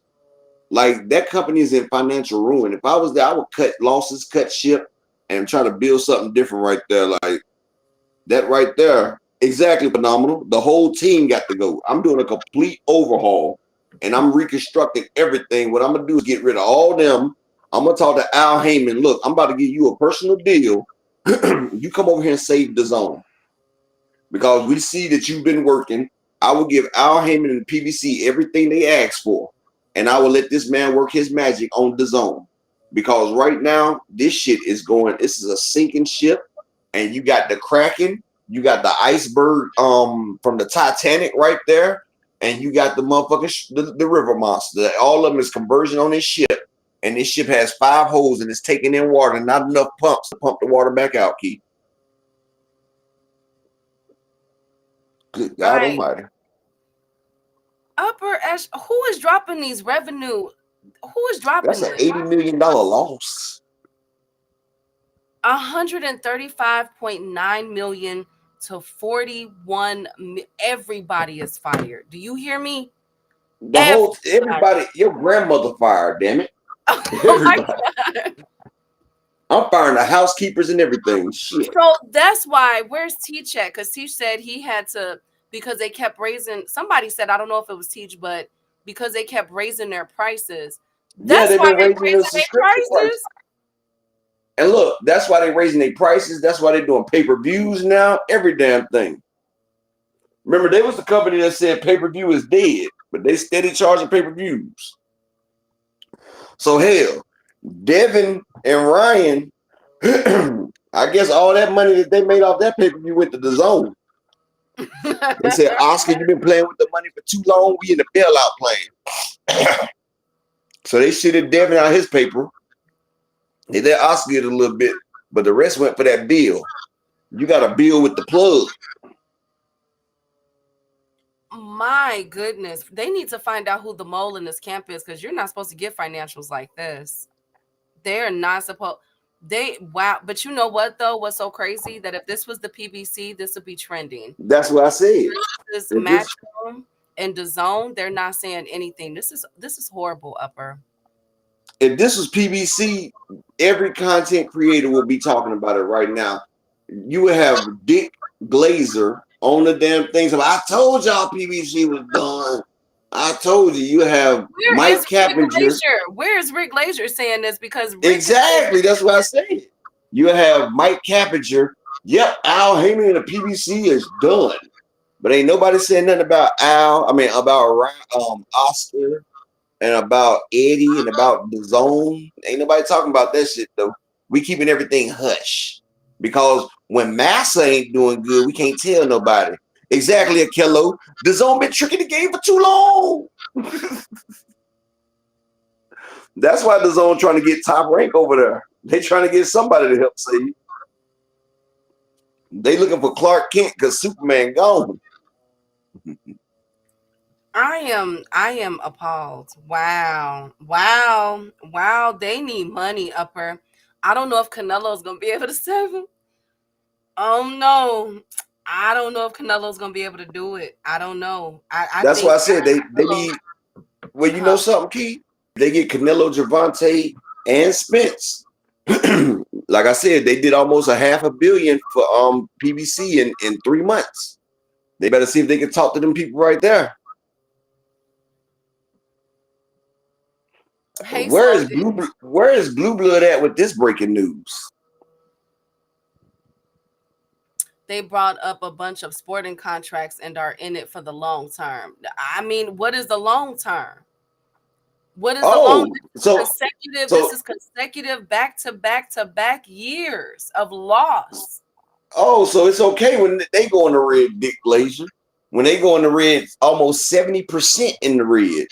But we ain't gonna mention that, huh, Dick Glazier? But nobody's gonna call out the elephant in the room, Upper. Who is releasing their personal financials? I have the personal finance. Who is releasing this? Why would they do that? Who is releasing financials? This is a and you know what? And guess what? I'm gonna tell you some trifling ass shit, Key. Mm-hmm. You want me to tell you who's releasing it? Turkey.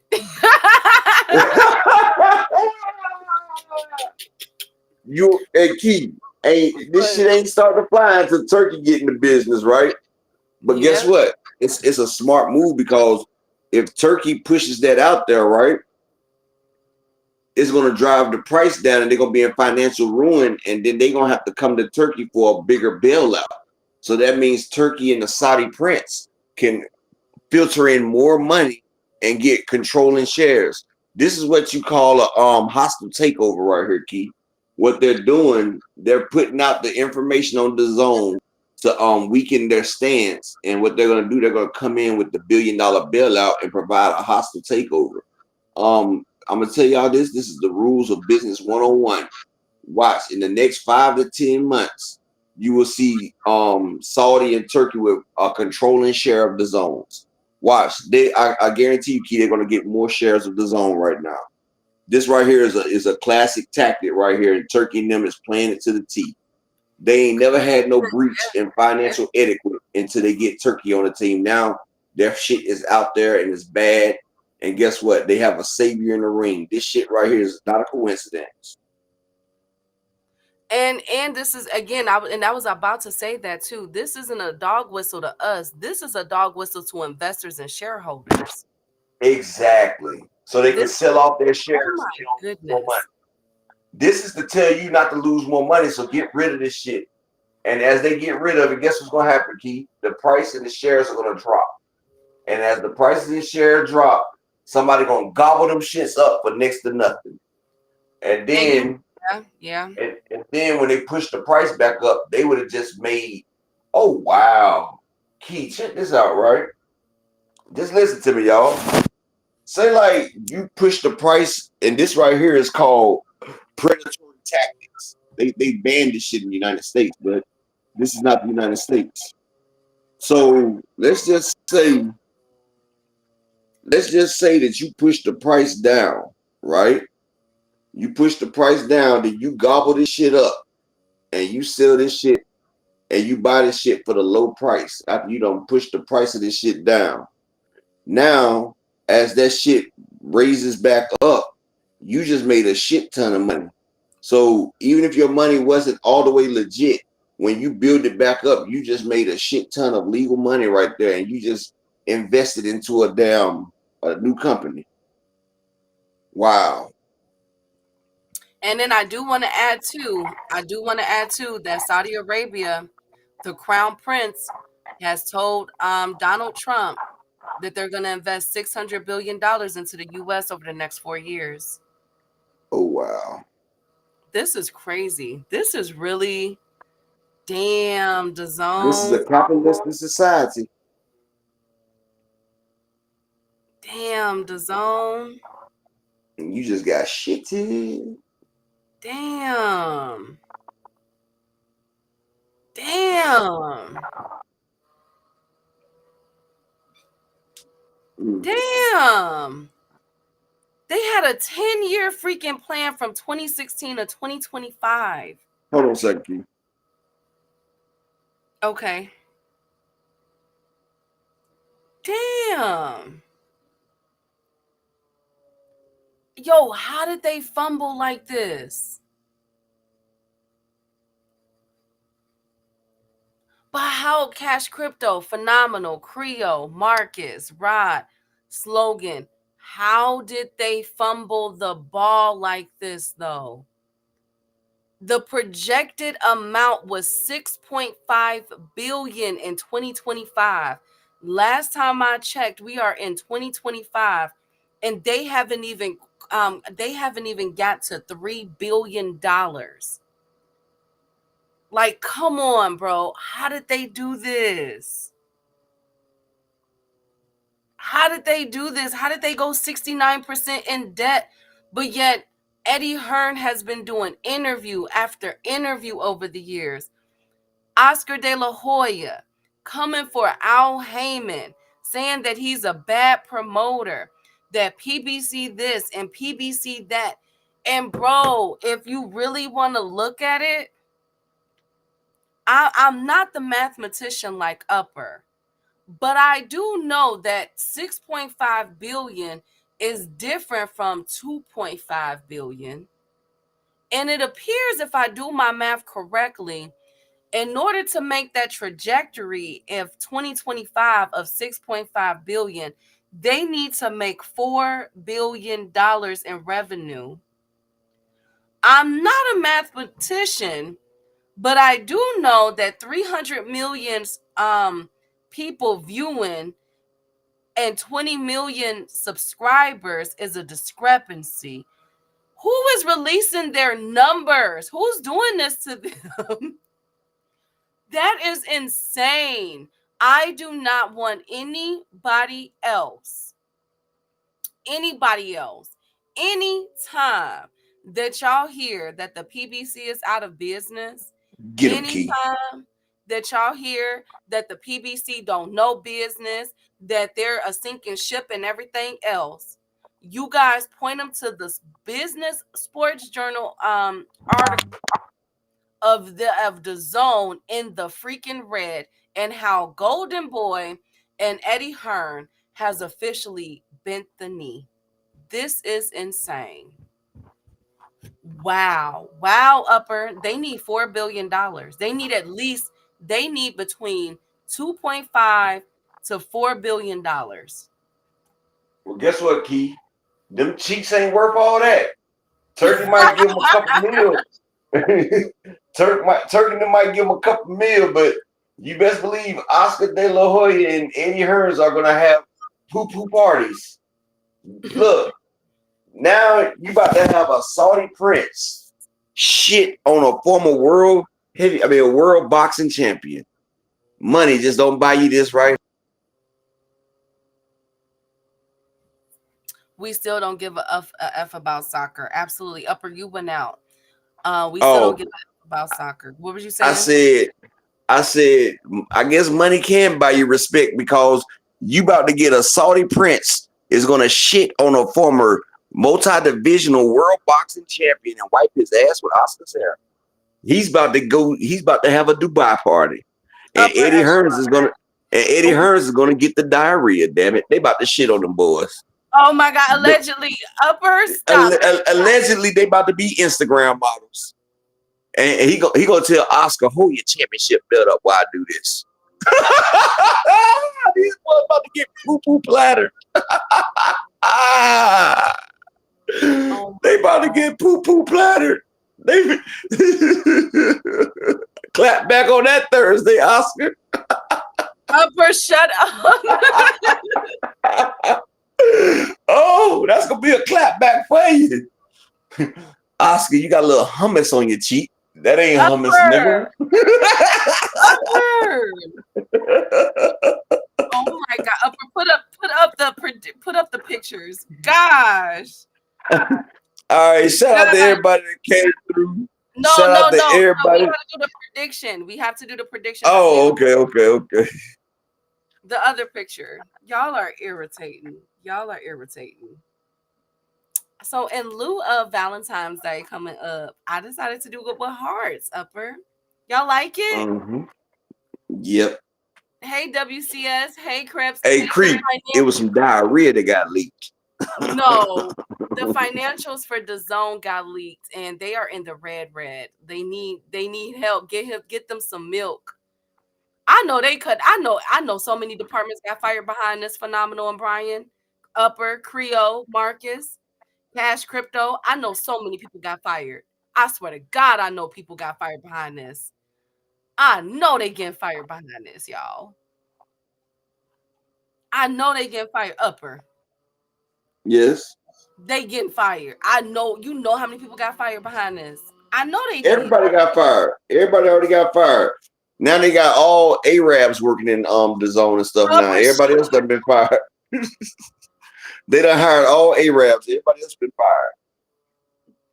Shout out to our Arabian family. It's nothing Upper. I swear to God. Oh, nah. I love the Arabians. I'm just saying y'all took everybody's jobs because everybody else failed. They lost 70% income. Everybody's fired. They got a whole new, they got Punjabi MC, Makakakali, all of them is in there now. They're going to be making salah at 12 p.m. They're going to have breaks to pray. And, they're going to get good work on. Ain't no more of that other shit going on. I hate y'all. I really do. I really can't.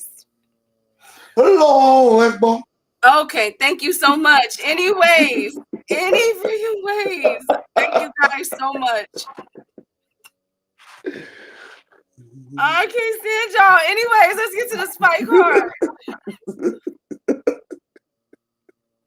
Oh, hey, Fareed. Hi, Fareed.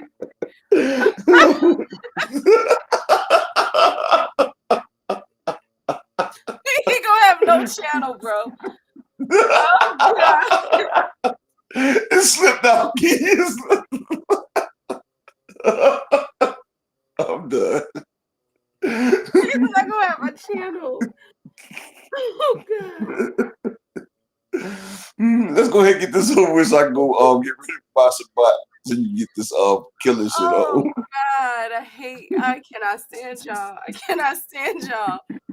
Okay, so tomorrow we have a boxing card in Las Vegas. So if you're at the Cosmopolitan or near it or in Vegas, be sure to check out this card. Because since it's Valentine's Day is coming up in 2 weeks, and I want to be more. He did that shit.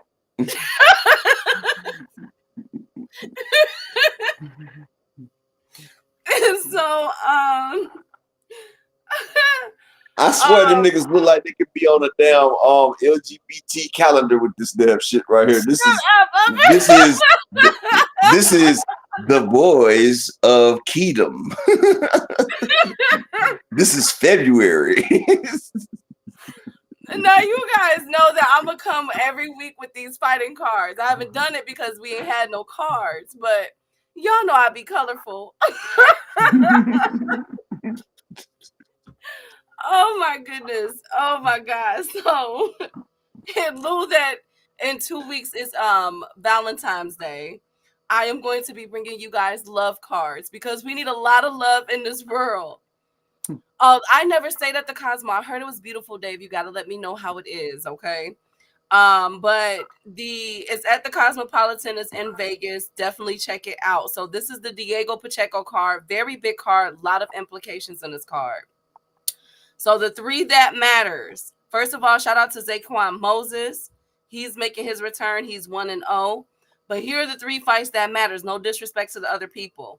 Ernesto Mercado versus Jose Pedraza. Now, I don't know why Jose wants to fight upper I echelon don't know why you thought this was a fight that mattered, but go ahead. because Ernesto Mercado is, like a lot of people is high on him. I like Ernesto. Ernesto's a good fighter. He's about to stop Pedraza.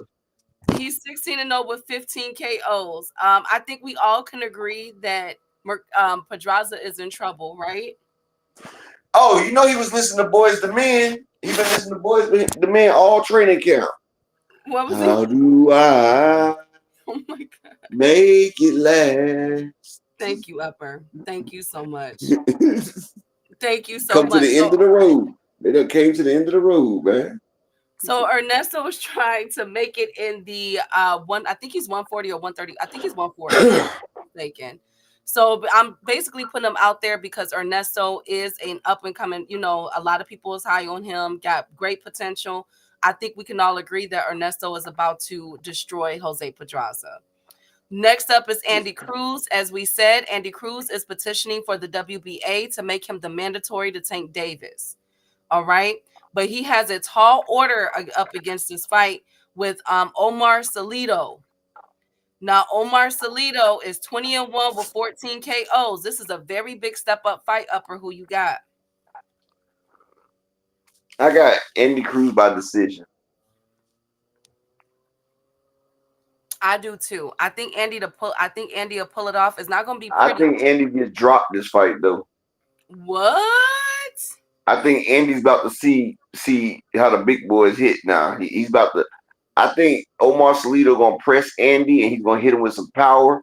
And I think Andy's gonna see what power feels like, and I think that's gonna make Andy bite down and he's gonna pull it out. But he's gonna feel that power this fight, and I feel like that's gonna make show if he's a dog or not. And I feel like he's gonna show he's a dog and go ahead and win. I'm sorry. Okay. I'm sorry. Okay, Creole. Okay, thank you guys so much. Thank you. Thank you for reading. Y'all gonna stop with my backgrounds, okay? Y'all gonna stop.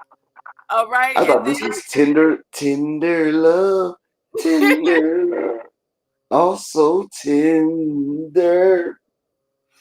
Y'all are haters. Now, what if? That's what I said. That's what I said. He's gonna hurt Cruz for a minute. Have a good show. Make sure you guys check out that dude named Dave show. I'll be there once I wrap up, and make sure you guys leave a comment. Even if you guys don't just subscribe to Dave, 2 Cents, D1, Fresh Baker, the rest of everybody that have channels, still go over there, put a like in, a quick comment, whatever you got to do. But it's all about promoting, over here. Cash Crypto Daughter, Exactly. have a channel. Like, just go over there and just say hi, you guys. So, Dave, I'll definitely be over there this evening once I'm done. Help the algorithm for the people. Exactly. This is a Cupid card. Thank you, all things. Next up is Diego Pacheco and Steve Nelson. This is the fight that I've been wanting, Upper. This is a good fight. So Diego Pacheco came in. They just did their weigh-ins. Diego Pacheco weighed in at 166.4. Steven Soko Nelson weighed in at exactly 168 on the head. Who we got? This is a tough one. So Pacheco's in better shape. But Steven Nelson's gonna come in that ring about 200. I feel like Diego Pacheco's gonna outbox him, but I feel like Steven and the snack power and the Bud Buddies, I think they're gonna get the win. I'm putting a little bit on Steven Nelson for the upset. Just because I feel like they snack tabulous right now. And this right here is gonna show you the power of snack. Honestly. Y'all about to see the power of snack. Diego Pacheco is a more skilled boxer, but he's about to go up against a much bigger opponent. because Steven Stone Cold Nelson is about to blow up before they go in that ring. He's going to be at almost 200 pounds. Watch. Okay, I'm gonna go with for this fight. I'm gonna say I don't know if this will go the distance. Both of them got a hell of a chin on them though. Um, but I got money. I'm with Upper. I got money on both. I ain't gonna stunt to y'all. I got money on both. But I think Diego Pacheco will be able to pull it out. I think Pacheco's length in this fight. If Steve Nelson can get on the inside, and he sounds like he's ready. You know, he's saying That's a that he's good going pick. in I there to mean, do stuff. it ain't no wrong picks in this fight because, like I said, Snack gonna have to take over for Steve Nelson to win. Pacheco has the skills to beat him. I do say though, if there is a stoppage, I would see it in the later rounds. Nelson gonna have them super bug gloves too. Thank you. Exactly, Kello. That's what I'm betting on. Nelson having them gloves and the snack power. Oh my God. Okay, next card. Now this card is airing in a few hours. Upper the Pro Box card. Shrinking Love on Nelson. Thank you. The Pro Box card is tonight, you guys. I'm excited about this one, Upper. I don't know about you. This is what Najee Lopez versus Castillo. 10 rounds heavyweight. We also have another heavyweight fight with Jeremiah Milton versus Stanley Wright. Stanley Wright is a late replacement, Upper. I got Jeremiah. I got Najee Lope. I mean, I got Jeremiah Milton for the stoppage on Stanley Wright, and I got Najee Lopez to beat Lee Castillo. Right, absolutely. So Najee Lopez is 12-0 with 9 KOs. He's coming off of a knockout against Ismail, and he did knock out Wheeler and Christopher Booker. I know we don't really know those names, but he's a pretty good fighter. He's a really good fighter. And that's a heavyweight bout. Then we have it's so many fights. God damn. Darrell Valsaint versus Stephen Daniel. And then I don't really know this Martinez versus Sylvan, so I'm not gonna touch it because I don't know. I don't know neither one of those fighters. Then we have the 6-round bout. This is all pretty much heavyweight and fly. Okay, welterweight. Ariel Lopez versus Pacino Hill. I got Ariel Lopez. Pacino Hill needs a different trainer. I know the Hills, the Pacino Hill family, very good people. Very good people, but damn, Pacino, I hope you come with something, King. So I got Ariel Lopez with that fight, and then Ariel Perez, I'm sorry. And then Jordan Roach versus Luis Quells. 6-round flyweight. I'm not touching that fight because I really don't know them two like that. I'm not touching none of them fights right there except for the 3 I said. Okay, so Najee Lopez, I got him winning. I got Jeremiah winning as well. Yeah, I got them 2 winning, and I got Ariel Perez. Those are the only 3 that I know. Yeah, and Ariel Perez. Yeah, because Pacino been getting beat on, y'all. Like, God damn. They've been treating him like a damn slave in the Amistad.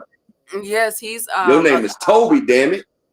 Yeah, he's definitely a gatekeeper Upper because he was on Pro Box a few months ago and got beat up. Nah, he ain't no gatekeeper. He don't even get in the gate, so he can't be a gatekeeper. He don't even make it in the damn gate. Creole would like your NFL picks for this weekend, Upper. Oh, Washington. Let me pull that up for you. I got Washington and Buffalo.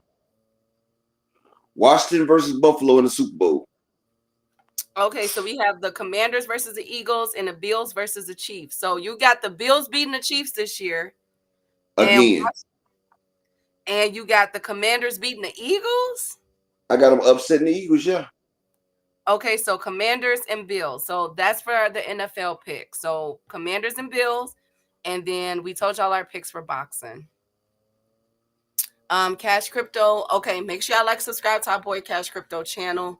That boy, the boy guarding the gate, he doing something because Pacino Hill just keep getting beat up, Upper. Yeah, he can't get in the gate, but he guarding the parking space. Bye, Upper. Hold on, give me 2 seconds real quick. Give me 2 seconds. He guarding the valet parking, damn it. Hell yeah. But I appreciate everybody that came through, showed up, showed out. Everybody that donated, I appreciate that as well. Check my page tomorrow. I'll be putting up some college bets. I put them up on the community page. I put up a couple bets, and I refine my NFL bets by Sunday. I'm thinking about Washington the over, and I'm thinking about Buffalo, Josh Allen with an anytime touchdown. I just feel like Buffalo got the Chiefs number, but the Chiefs, I think the Chiefs is just missing that one little piece to their offense and they team. And I think this is Buffalo year this time. I think Buffalo might win this first Super Bowl in a long time because they couldn't do it in the 90s and 90, 91, 92, or 93. 4 straight years at the Super Bowl couldn't win. I think they break that curse this year. And yeah, Jason Daniels, the quarterback for Washington, he better get Rookie of the Year. That motherfucker is balling out. He had a scare when he played against Baker Mayfield, but ever since that game right there, that man's been playing unconsciously out there. That boy right there, he done found his inner glow. He done turned Super Saiyan on Detroit. Exactly, Marquis. They got DeAndre Hopkins. He's a great possession receiver, but Kansas City need to get a receiver that can take the top off the defense. Until they get that, they're gonna be incomplete. They got a good possession receiver. They got a great tight end. DeAndre Hopkins gonna catch anything you throw to him. But you lost that Tyreek Hill. You need a motherfucker like a Terry McLaurin. You need a receiver that's gonna make you a deep play threat. A motherfucker that can take the top off, and you can just sit back and crack your Bud Ice and be like, "This is the days." You back here, Keith? Mm-hmm. All right. Well, peace and bless to everybody that supported. Y'all know what time it is. It's time for Key to do her fuck fizzle, and it's time for me to get ready for my Shabbat. But I will be listening. Peace and bless to all of y'all, and check out tomorrow for the college game picks. After that, Upper is out.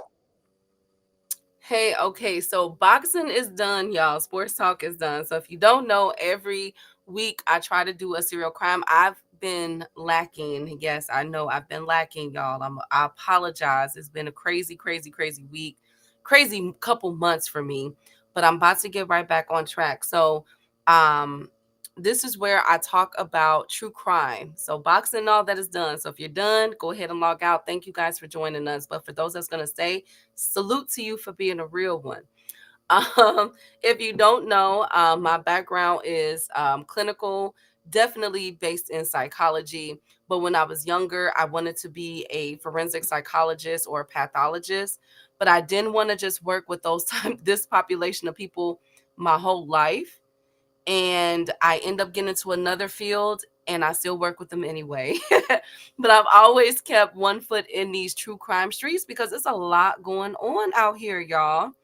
And this week is no different. Now, this road that I'm going to take you on, all for the next time, these next true crime stories I'm going to be doing for y'all is going to be up until Valentine's Day. It's all going to be about surrounding with love. All right. And you guys would be surprised what people do in the name of love. Um, just about anything. And this couple is no freaking different. No freaking different. By Marcus, by all things. This is no freaking different. Like, this couple was cutting up. I don't know what happened. And what's so crazy about this couple is that although they have different backgrounds, they're still very similar. Very, very similar. So as y'all know, sit back. If you gonna roll up something, roll up something. If you gonna have a drink, have a drink. And allow me to paint this picture with words. Today, we are bringing up Gerald and Charlene Gallego, aka the Love Slave Killers. Yes, you heard that right. The Love Slave Killers. They also go by the Sex Slave Killers. And normally when I started off with two or more people, I always start with the dominant, right? The person that pretty much pulled the strings and controlled everything. And so you guys might be a little surprised, but the dominant of this case is a woman, in my opinion. I believe that Charlene ass is the culprit. She is the one that did this, y'all.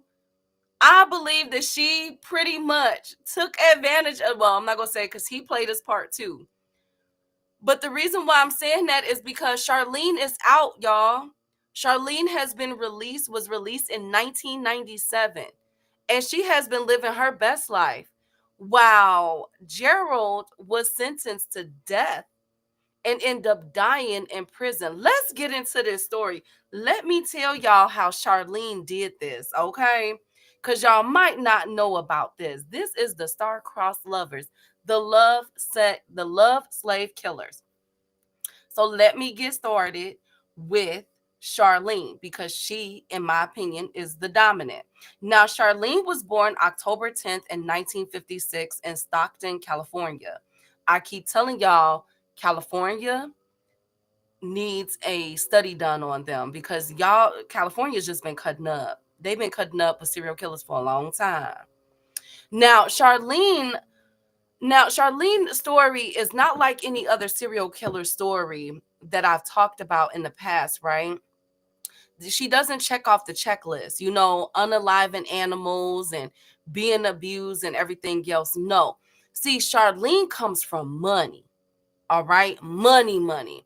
Her father was the vice president of a very big growing grocery chain. Now they don't say which grocery chain it is, but around that time, one of the top grocery chains in America was, you guessed it, like a Walmart, things like that. So her father, I'm not saying he worked for them, but her father was the VP of a very big grocery chain. He was making a lot of money. And to continue his success, right? Her mother ends up getting on board with the father. Basically, she was his how do I describe this? Like she was his like his secretary, his accountant, everything to make sure that he stayed on top as a VP. She was down for everything that the husband was doing, which is nothing wrong with that. I'm not dissing that or anything. But what I find interesting about this case, ladies and gentlemen, is that the wife, it appears that the wife pretty much left Charlene in the care of caretakers. So Charlene had like this, because she lived in an affluent neighborhood. She was very well to do. So Charlene had everything that the majority of us didn't have. She had tutors. They had housekeeping. Charlene had everything at her feet pretty much. Okay. This is back then. Okay. So the money is really stretched along. This is the 50s for Christ's sakes, right? So Charlene pretty much grew up with a silver spoon in her mouth. As a child, she was described as like being very smart, obviously, because she had tutors and she was able to talk. She was also described as being kind of shy, but she had a hell of a support system. So everything that you think that she had with money, they gave it to that girl. And as she began to grow up, those characteristics of her as being smart, being sweet, polite, all those things begin to change because now people were starting to say like, hey, wait a minute, she seems like a spoiled brat. Okay, so a lot of that, her personality basically began to shift, but she still had that family dynamic intact until one day her mother got into a bad car accident, and basically it physically debilitated her to where she wasn't able to help out her husband as much. So she had to spend more time at home. And sometimes when we have to be at home a lot, remember during COVID, when we had to spend time with our spouses and our kids for a long period. And some people, I'm not saying any of y'all in here, but some people spending this time, they like, damn, who did I marry? You know what I'm saying? Well, in this woman's case, she's looking at little Charlene like, yo, who the hell did I give birth to? Because now she's starting to see what Charlene was starting to become. She went from the shy, smart kid excelling in school, all right, to now being a brat. She was a brat. She was upset. You know what I'm saying? If she didn't get her way, she would throw fits and everything else. But instead of her mother trying to rear her to a positive, more positive attitude, her mother pretty much it appears that she just gave in. And she tried to, I'm not going to sugarcoat it. It looked like she tried to be her friend more than a mother. You get what I'm saying? I didn't hear any reports of disciplinary, her taking away anything when she would act out or anything like that. It appears that she just tried to put band-aids over Charlene's behavior and keep her going. Okay, like that's pretty much it, right? So, but this didn't stop there, because now you are giving a way to the child to continue to, have those type of behaviors. So as Charlene began to get older, those behaviors turned deadly, literally, and we'll get there. But those behaviors became more deep rooted, to where Charlene, as a teenager, would now jump off the porch and begin to do drugs and alcohol. Now, I know what I'm saying now. When we say these things in 2025, it's like, okay, yeah, we get it. But y'all got to realize this is the 60s, okay? Not a lot of people had their eyesight on the rich people, in the neighborhoods. They were just looked at as, oh, they have all the money. But little did they know, little Charlene, you know what I'm saying? And there were several other little Charlene's in the area that was jumping off the porch, um, drinking and smoking and doing drugs. All right. But this ruined their image. You know what I'm saying? Because let's keep it real. The affluent, the people in the upper class society had an image to uphold.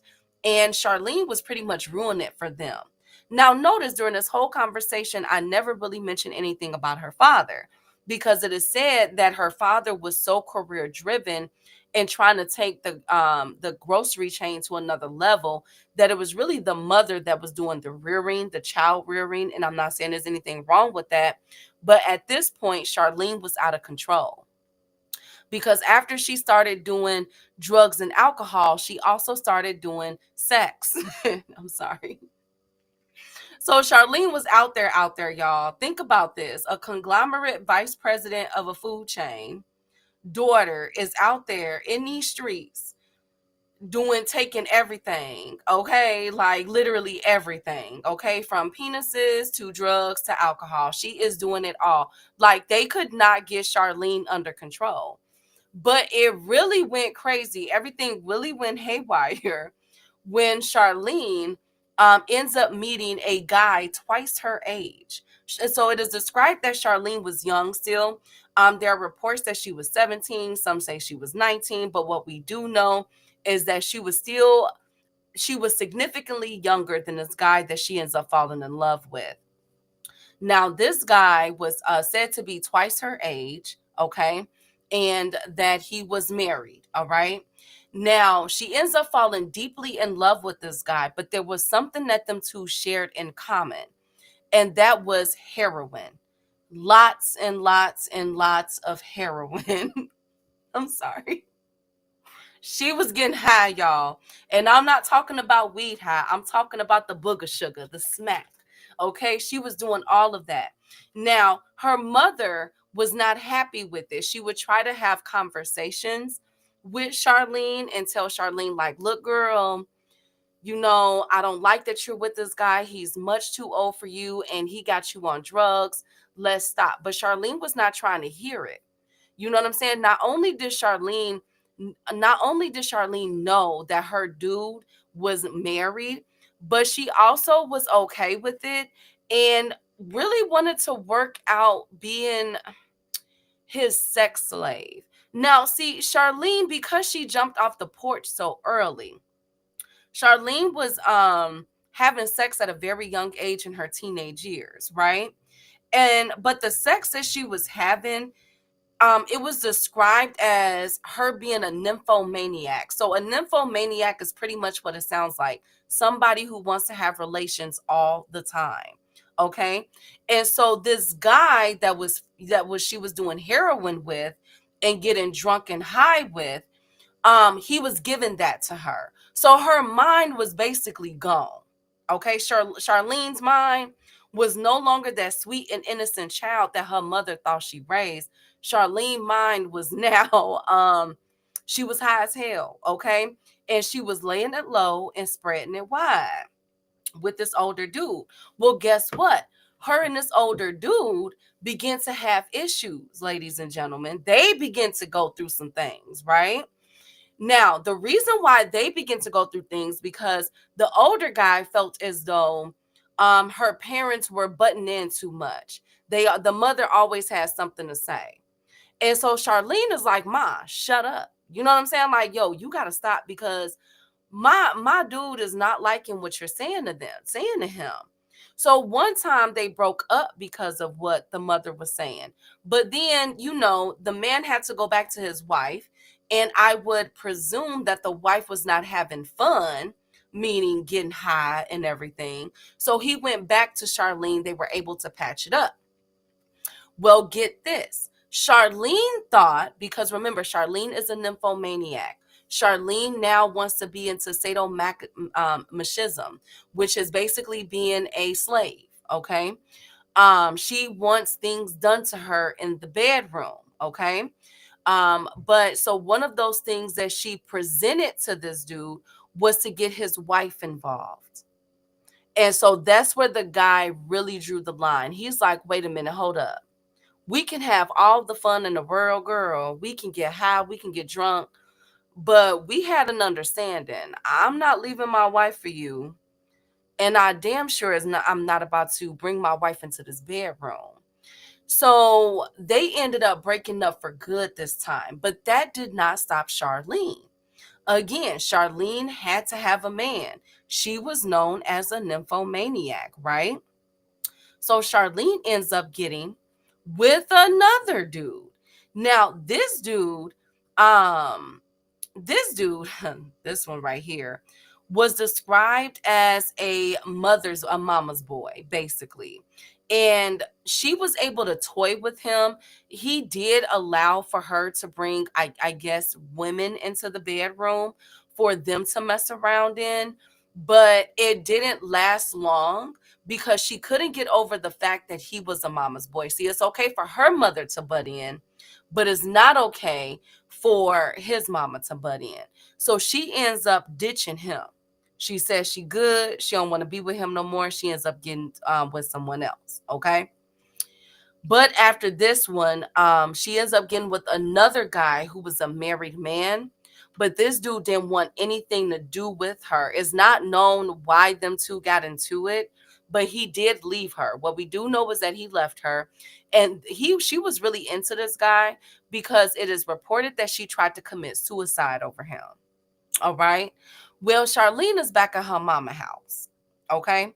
And she's there as her mother is trying to nurse her back to health, get her back to two, because Charlene done been through all these dudes. I was gonna say something else. She done been through all these dudes, and now they're like, okay, Charlene, it's time to get this going. We got to get you back on the up and up, get you back to where you're going. We want you to have a career and everything else. Well, that day would change on September 10th of 1977 when she would meet someone in a poker club. Now, let's get to Gerald. Now, okay, Gerald is a whole nother case. Now, remember how I said Charlene grew up with a silver spoon in her mouth, right? Her father and her mother and them had money. Gerald is totally different. Remember that FBI checklist? You know what I'm saying? Basically, Gerald, he's one of those cases where you have to wonder, are people born to kill? Because damn it, Gerald had a damn life to live. Now, Gerald was born July 17th in 1946. So he's 10 years Charlene senior. Y'all know Charlene like them older men, right? He was born in Sacramento, California.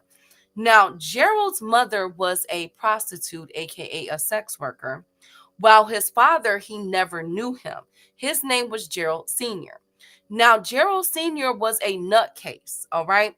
Gerald Sr. several years ago was prior to Gerald Jr. being born, he was arrested. Now he had a long rap sheet, a long rap sheet. He was arrested everything from fraud to bank robbery to theft, you name it. This man was in and out of prison till they couldn't take it no more, and they hit Gerald Sr. with some time, right? Well, he had found out that his girlfriend, the sex worker, was pregnant. All right. Now he wanted to get out. He was like, to hell with this. I'm about to break up out of here. And that's exactly what he tried to do. Gerald Sr. Concocted this plan to break out of prison. And he started pretty much a mini riot in prison where he took out 1 to 2 prison guards. I say that because reports are conflicting. Some say it was 1, some say it was 2. But he took out a couple of prison guards, and then they were able to subdue him and gun him down. Okay, so he is dead. Now, this is right before Gerald Jr. is born. All right. Now, when Gerald Jr. is born, remember his mother is a sex worker.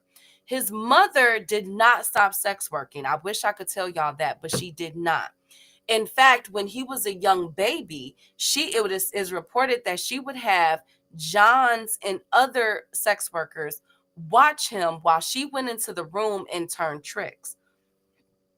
As Gerald got older, probably like around 5 or 6, he reports that one day as one of the Johns were coming out, one of the Johns would SA him. So he would develop an anger towards these dudes that was coming out of his mom's room and being inside of their apartment, because he would say that these Johns, not only would they assault him, but they would also physically abuse him.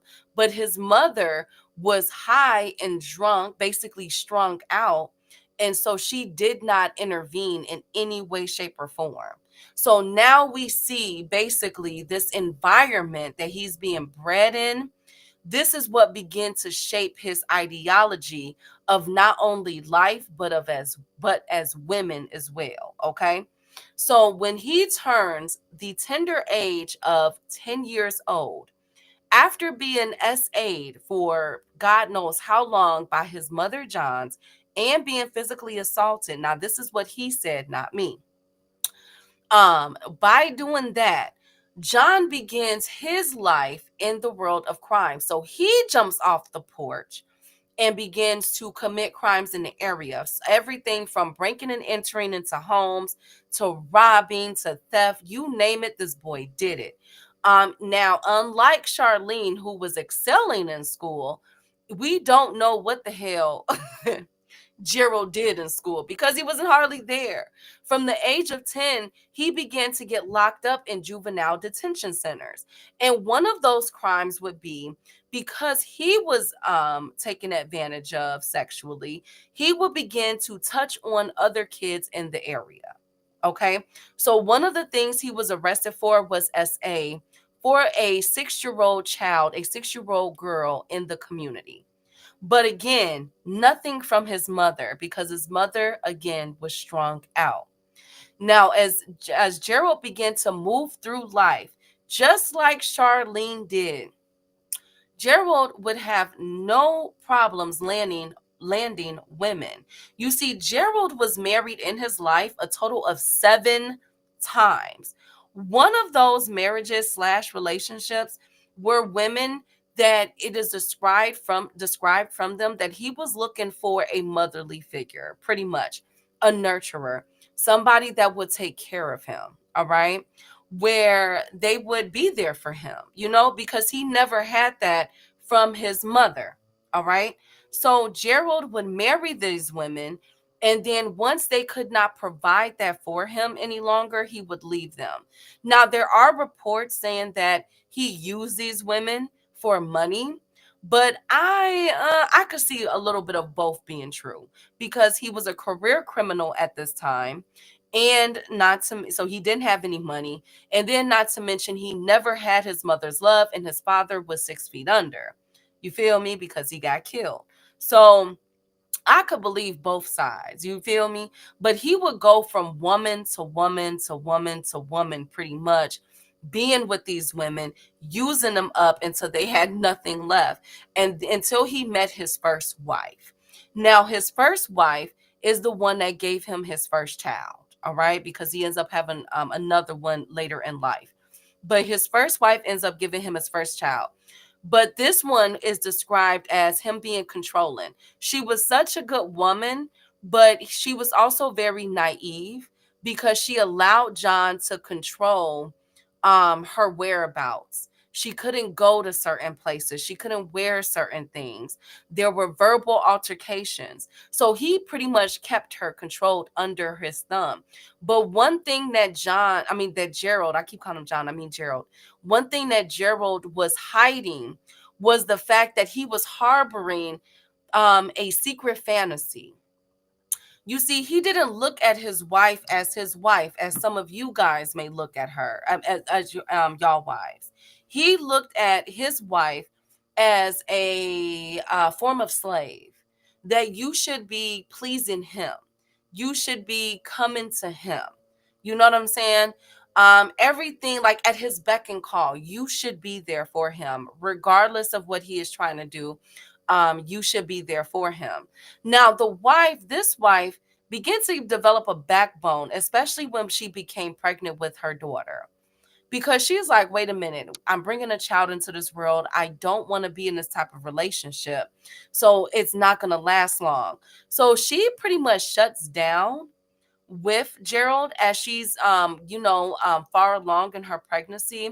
And Gerald, it is reported that he started to go out and look for sex workers, okay, other women that can please him, when his wife wasn't doing it. All right, but she didn't know that. But because he wasn't at home and controlling her, she didn't give a damn.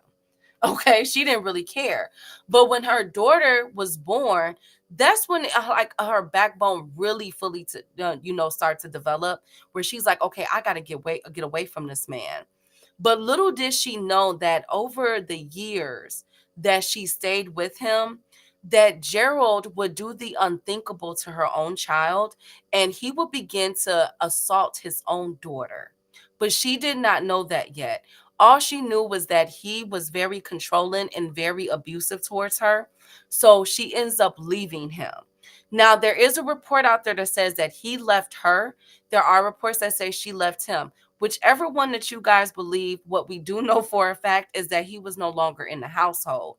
But what he did to his daughter would come out years later to haunt him. And we're going to get there, okay?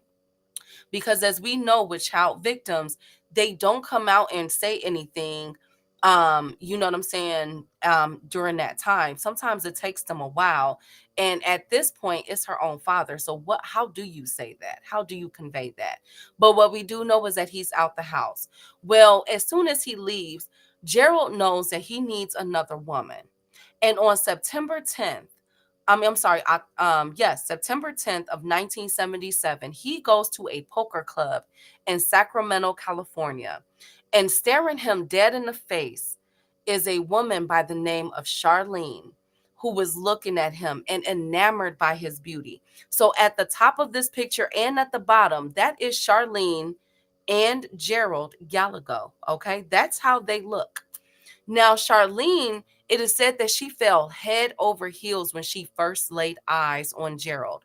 And Gerald was the same way. He liked her. She was a blonde, brunette woman. I mean, y'all can say what she want, but she decent looking. I mean, especially at the bottom picture. She's a pretty girl.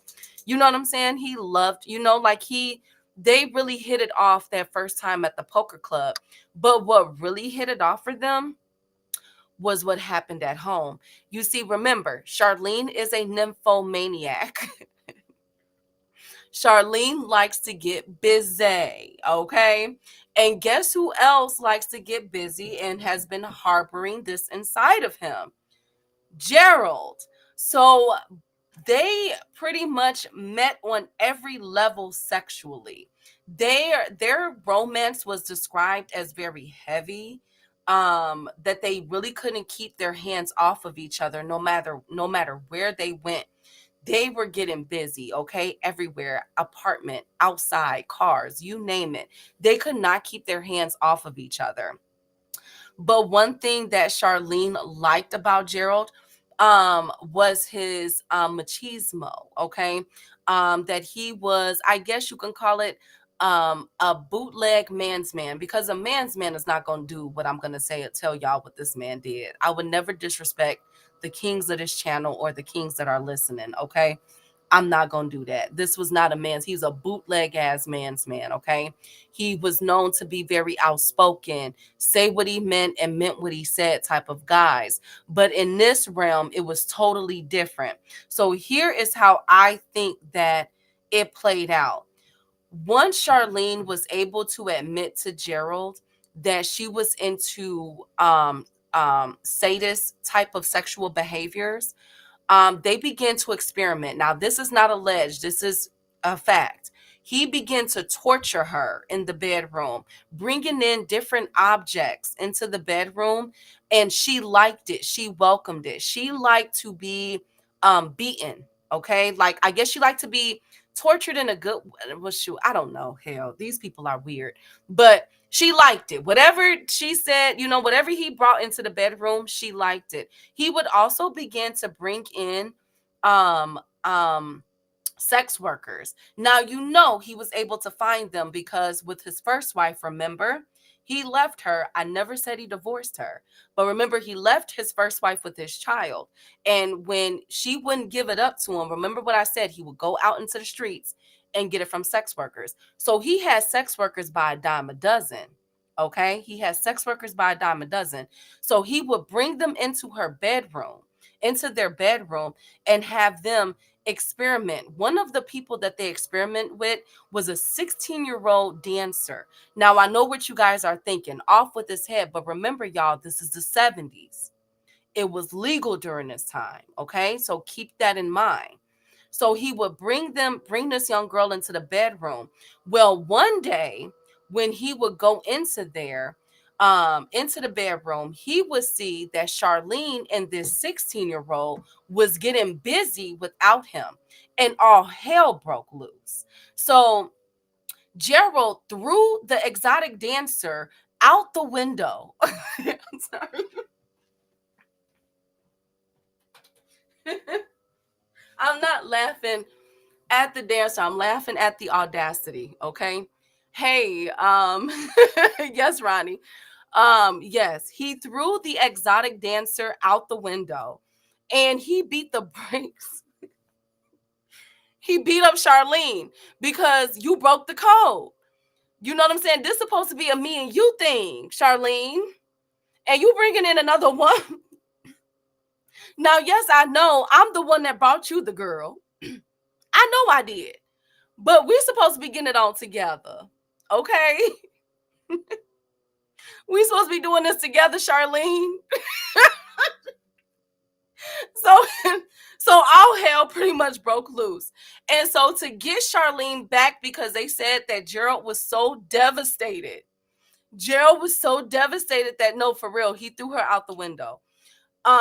Gerald was so devastated that he did this to her that he decided to go on strike from sex. I'm sorry. So he said, you know what? You're not getting none of this no more. I'm sorry. He said, you're not getting none no more, Charlene. You didn't cross the line, Charlene. You didn't cross the line, okay? So Charlene was like, no, wait a minute. Let's talk about this. What do I got to do, Gerald? Like, what do I got to do, Gerald? What do I got to do? You feel me? You know what I'm saying? Like, I don't want this to go. So Gerald tells her, I lost interest with you, Charlene. That was crossing the line. Okay. You wasn't supposed to do that. It was supposed to be a threesome, Charlene, not a twosome. Okay. So she like, okay, look, Gerald, what's up? What's up? What you want me to do? And he like, now this is in my mind. This is how I think it happened. Because for you to set up this next game of killing spree is crazy. Okay. This is what I think would happen. All right. I think that Gerald told her that he liked the idea of her being with another woman. And he said that he wanted to up the ante of them being slaves together, because remember, Charlene is down for it. This is my true crime story, Ronnie. Charlene likes it. She's a nymphomaniac. She's a sadist, okay, a sexual sadist. So she wants that, you know. But Charlene is like, yo, how are we going to get away with it, because slavery is illegal? You feel me? So they concoct a plan. This is how I think it went down. They concoct a plan to get sex slaves, love slaves, as Gerald and Charlene would call them, love slaves. Okay. And this is how the spree went. All right. Y'all ready for this? Buckle in, because we got a lot of victims. So buckle in. All right. He asked her what, she said that she's going to be down for it. And they had to concoct a plan. So the plan was, and this is what Charlene came up with, they would wait out for young girls to come outside of different locations, whether there be malls, parks, or whatever. They would stake out. And Charlene would tell him which girls was going. All right. And so she would lure them to the van. And that's where, this is California. And that's when Gerald would abduct them and, you know what I'm saying, do what they will to them. Okay. That was the plan. So the first victim was a 16-year-old by the name of Sandra. So let me stop here. Before they got to Sandra, a wrench was thrown in the plans, y'all. It went down. So remember when I told you guys that Gerald had abused his daughter? Well, guess what? The daughter is older now. And so she begins to talk and tell a close relative of what had happened to her at the hands of her father.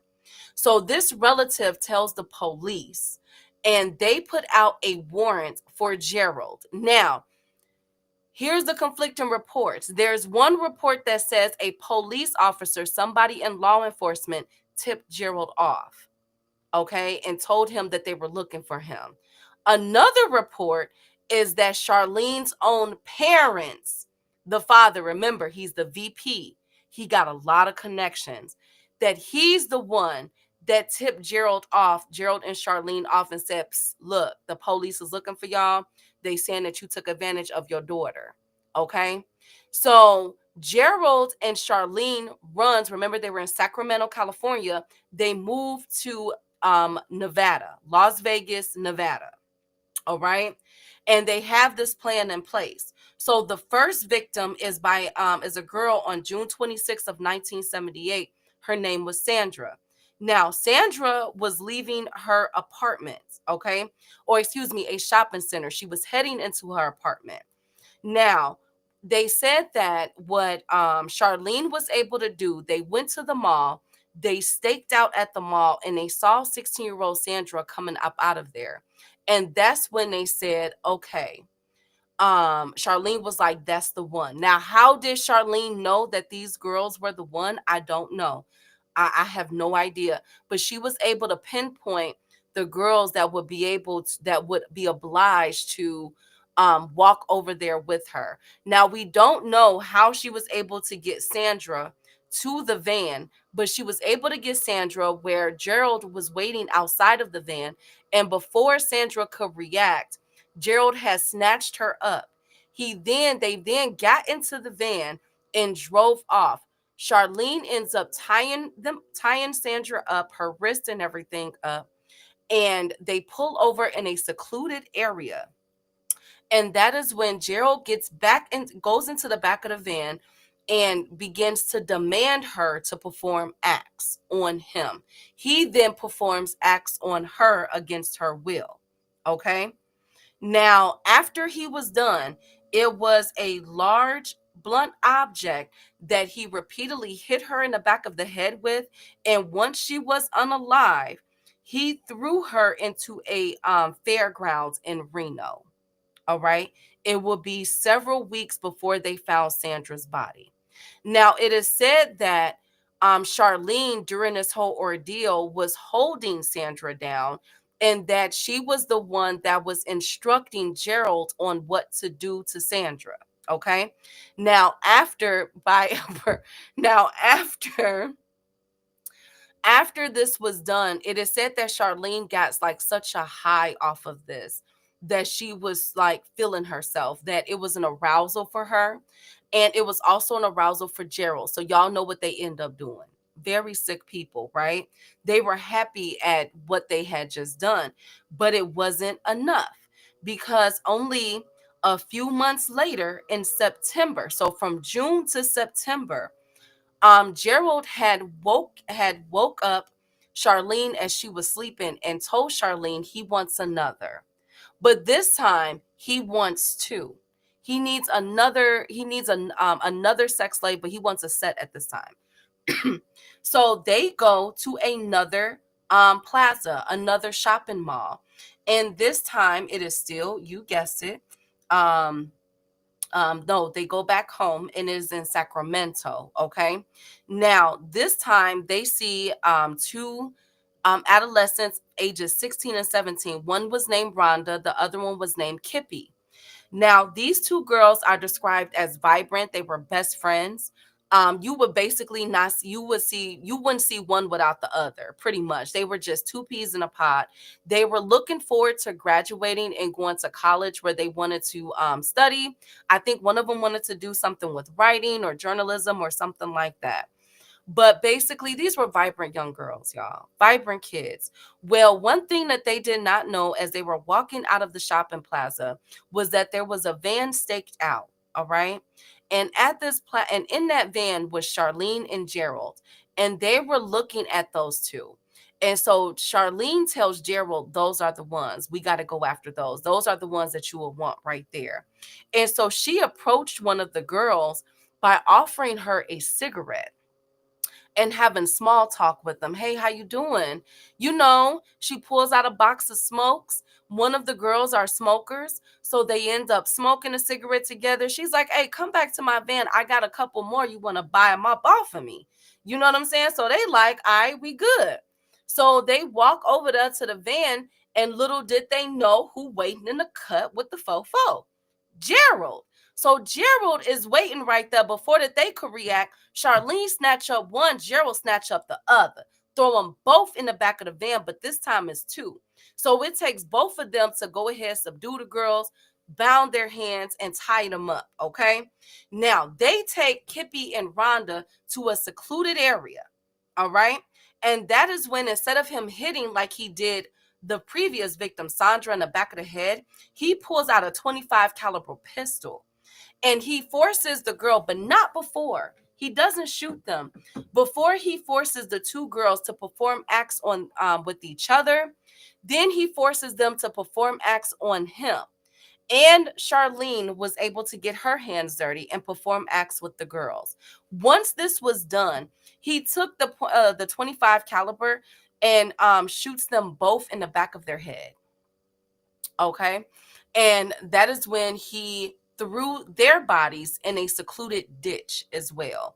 Now, Charlene is feeling even more ecstatic. It's like after each kill, because this marks the third victim. After each kill, it is described that Charlene is like, it's like her nipples is hard. Does that make sense? Like she's really like living this. Like she is breathing, and like it's the rush for her. It's said that she liked that how the girls took their final breaths. Like Charlene is like really into this more than Gerald is. Now do you guys see why I named her the dominant? It's something wrong with her. It's something wrong with this one right here. Something ain't clicking with Charlene. But that didn't stop there, because several months later, you guessed it, guess what? Gerald wakes up on June 23rd of 1979 and tells Charlene that he wants another, but he wants to keep it in the pairs because he likes the pairs, he likes that he gets to have, three women doing these acts on him and doing whatever they say for him, that he says to do. He likes this. So they decide on June 24th to go to a county fair in Reno, Nevada. All right. So we're going from Sacramento, California to Nevada. Okay. That's the second state. Now, they go to this county fair, and that's when Charlene notices a 14 and 13-year-old girl by the name of Brenda and Sandra. Okay. Another pair of best friends. All right. Noah Creole, I got to say it because she's really getting off on this. Y'all got to read this report. She was really getting off on these young girls getting unalived. I swear to God. And I'm waiting till y'all hear the quotes, and I'm gonna quote from her. She really liked this stuff. So Brenda and Sandra was there to have a good time. It's a county fair. They're 13 and 14 years old. So Charlene goes out when she sees these two girls walk into the county fair, and she begins to follow them.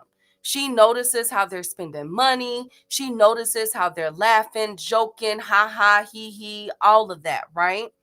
And so she devises a plan. Charlene does.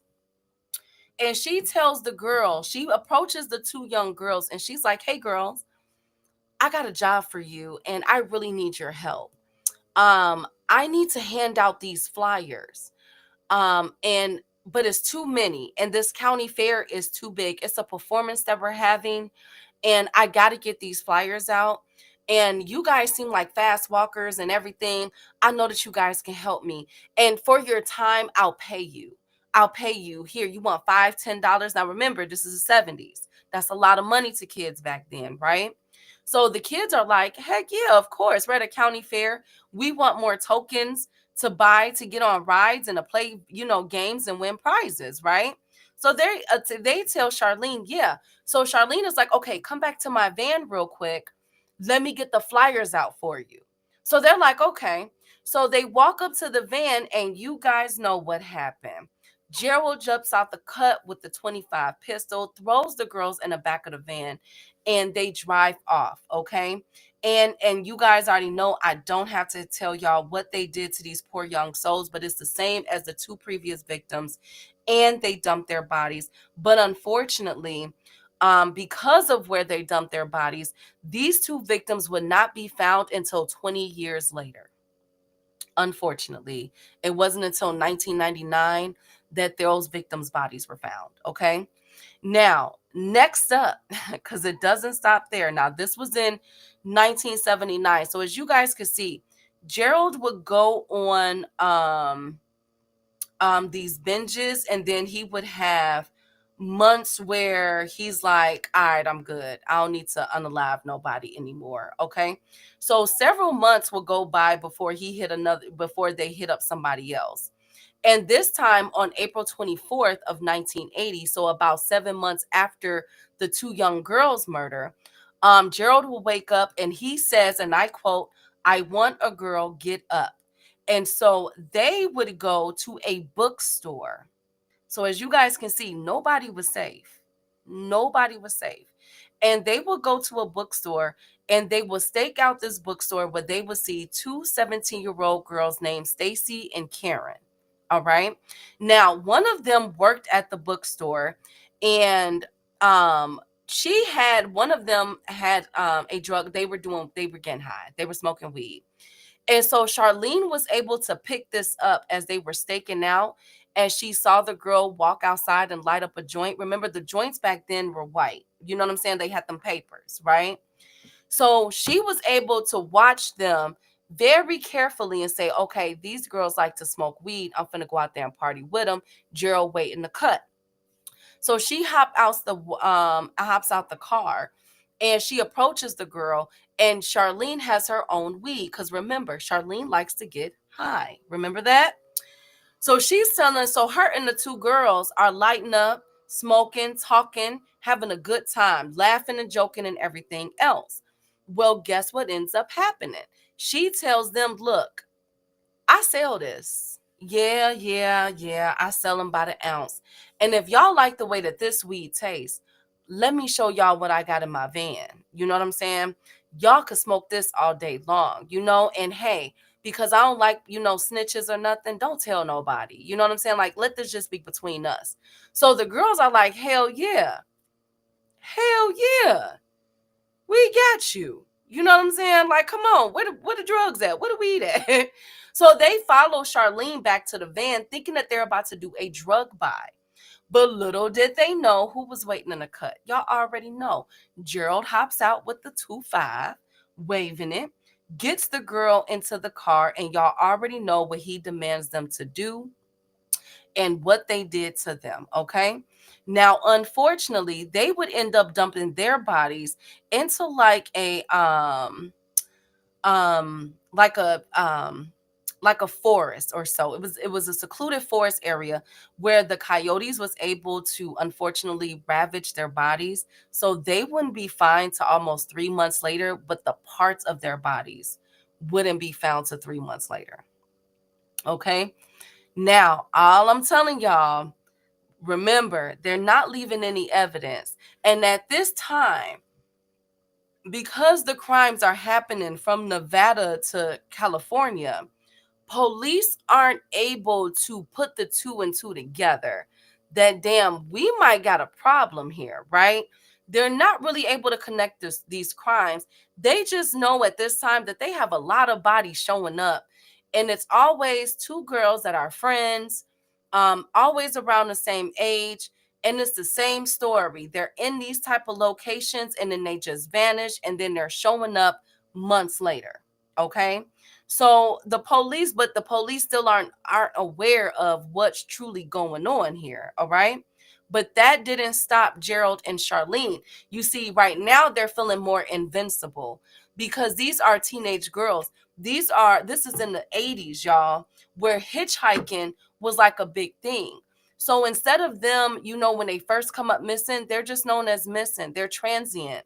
Maybe they're trying to leave Nevada to New York or go to California, get their big break, something like that, until they find their bodies. But because their bodies are so badly decomposed, there's hardly any evidence left. So guess who's getting away scot-free?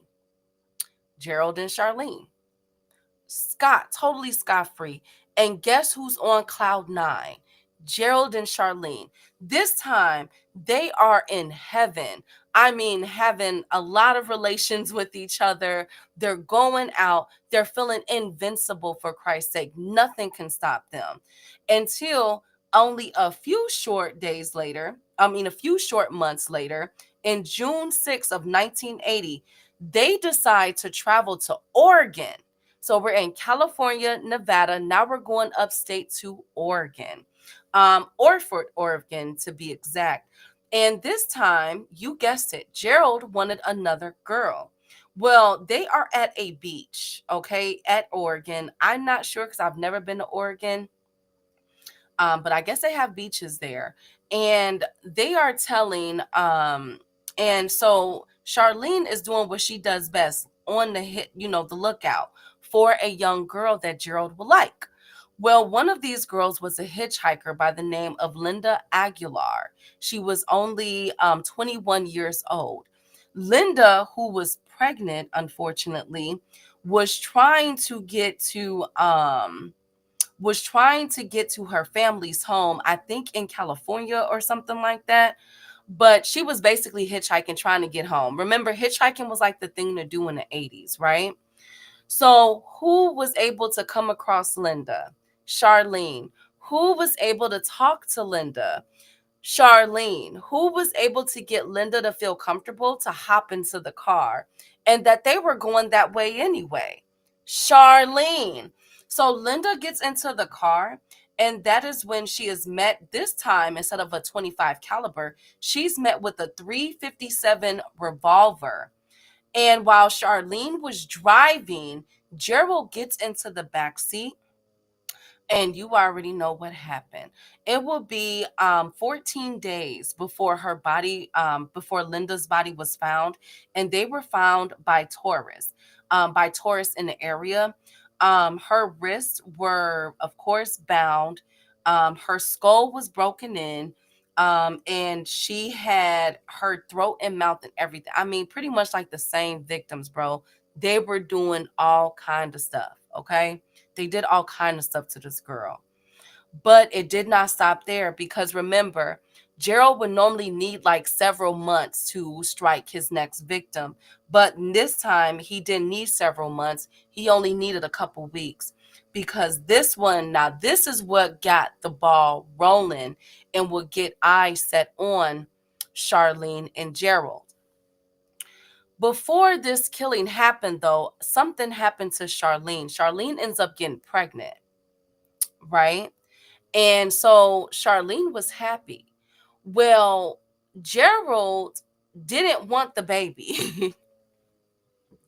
Gerald didn't want the baby. And he told Charlene that in order for her to have the baby and for them to be a happy family, they would need to get married.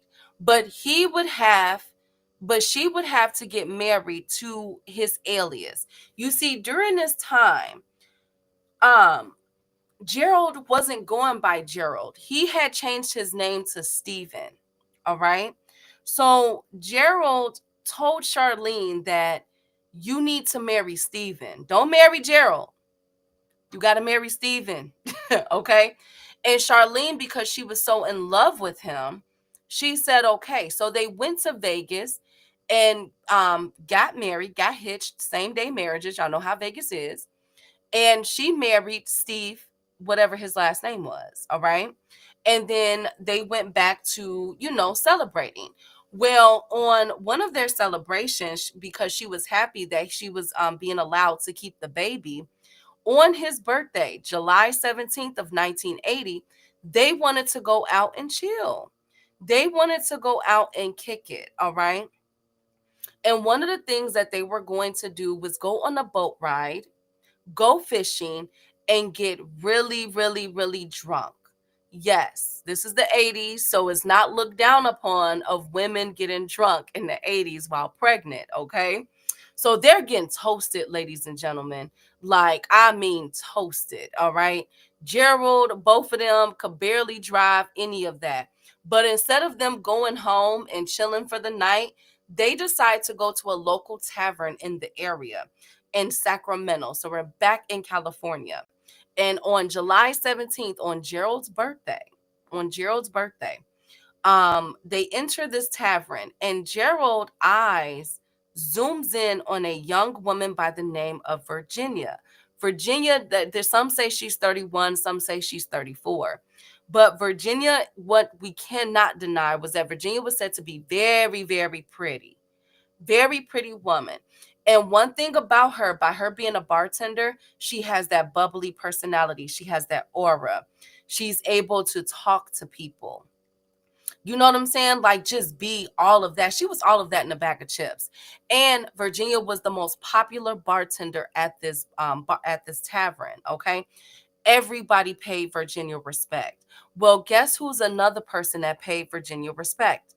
Gerald. And baby, did he. I mean, it was reports that Gerald just couldn't take his eyes off of her. And guess who was sitting next to Gerald as he was being hypnotized by Virginia's beauty? Charlene. So people are walking up to Virginia and Gerald as they talk, and they're asking them for their name. Well, Gerald knows how to stick to the code.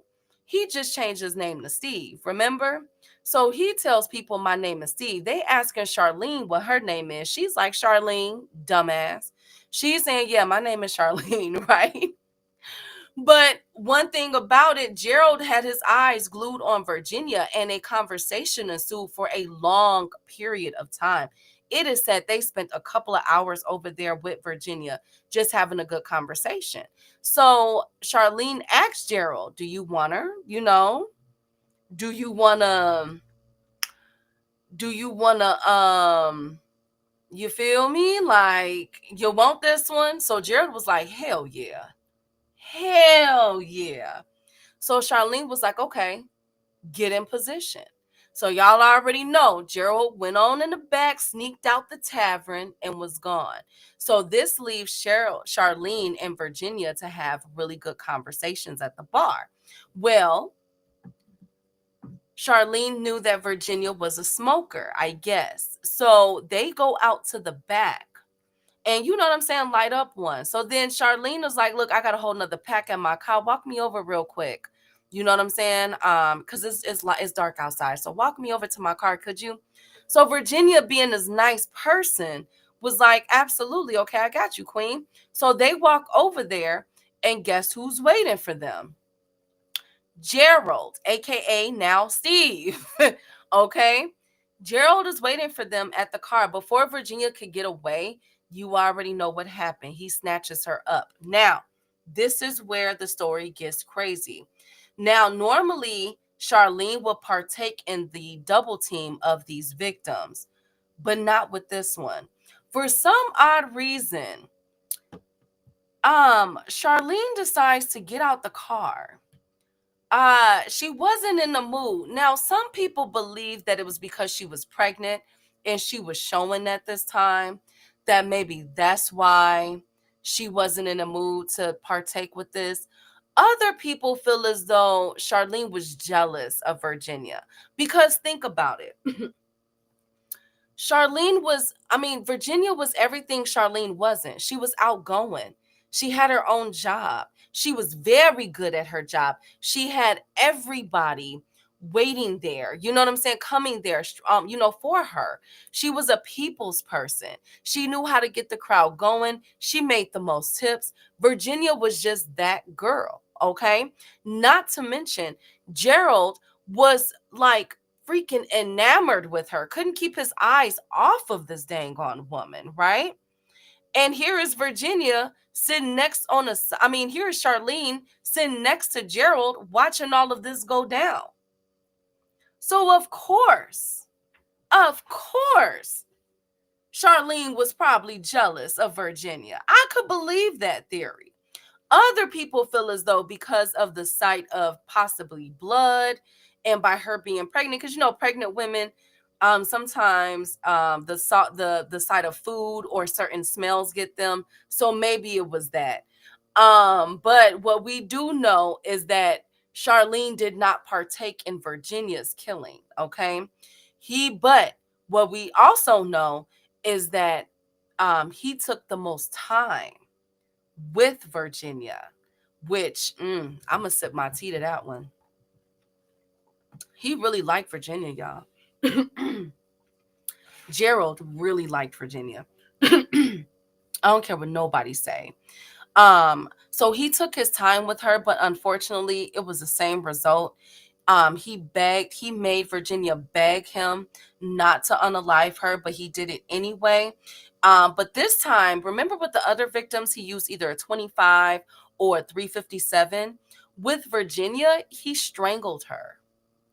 So this told me that this was very intimate this was a very intimate ritualistic killing that Gerald did on Virginia, unfortunately. But this one was way more intimate than the other ones. You see what I'm saying? Y'all get where I'm going with this? So after he was done, he called Charlene up to get in a car so they could go dump the body. And normally they would go and dump the body miles away in secluded forest areas, but he only went a couple of miles with this body, y'all, and dumped her in a pond. Very ritualistic, very intimate there. That was basically this was a whole different MO, a different pattern, okay? Because I've never mentioned water to you guys up until this point. He really liked Virginia. Okay? But remember what I said, Virginia was very popular. So after the first day, after she was unalive, the next day, her manager realized that she wasn't at the bar. So they're like, okay, maybe she's sick. After the second day, they realized that she wasn't there and she hadn't called. So on the third day, the manager was like, to hell with this. Somebody go to Virginia house. Somebody go knock on Virginia door. Okay, because now everybody is asking. Remember, she's one of the most popular bartenders in the area. Where the hell is Virginia? Okay, so after they go to her house and they notice that nothing is out of order, nothing, her clothes, nothing. So they already know something ain't right. They go to the authorities and announce her as a missing person. But guess what, y'all? Remember, the authorities haven't been linking all these bodies together, okay? So the people put it into their hands. She was so popular that one person said, I need volunteers to go out there and look for Virginia because I think something bad happened to her.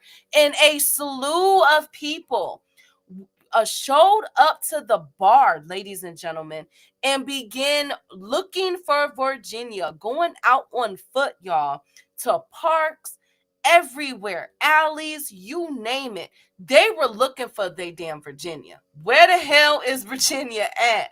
Okay.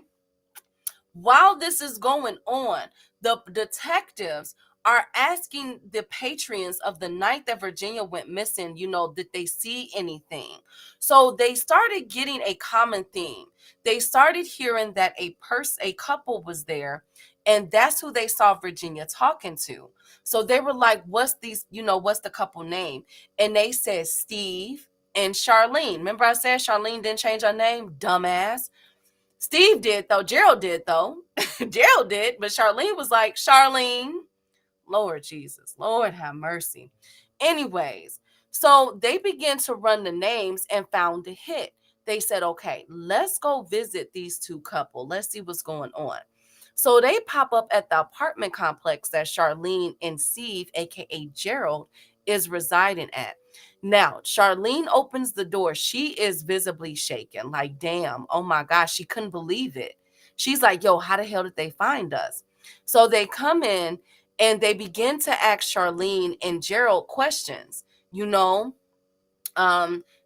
looking for a missing person. And we heard that she was last seen with you. So Charlene is like, wait a minute. Yeah, we got drunk that night. Everything is pretty hazy, but we went fishing and we did go to the bar. And we talked to a lot of people, and I think we talked to her. She seemed like a nice girl, but we came home because I wasn't feeling well. I'm pregnant. I'm pregnant. And the police was like, okay, so you didn't have anything to do with it? No, we didn't have nothing to do with it. I mean, we were there, but no, we got trashed, we got drunk, and we came home after fishing, no. Well, as this is going on, Virginia body is found, you guys, in that pond. So everybody is devastated. They put so many boots on the ground to find her, and they were not expecting to find her body. So when the medical examiner, the ME, got to her body, they noticed the cords around her hand and around her neck.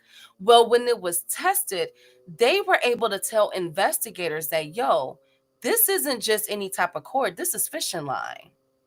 So the police was like, wait a minute, hold up, pause. Didn't we just interview that one girl, the pregnant one?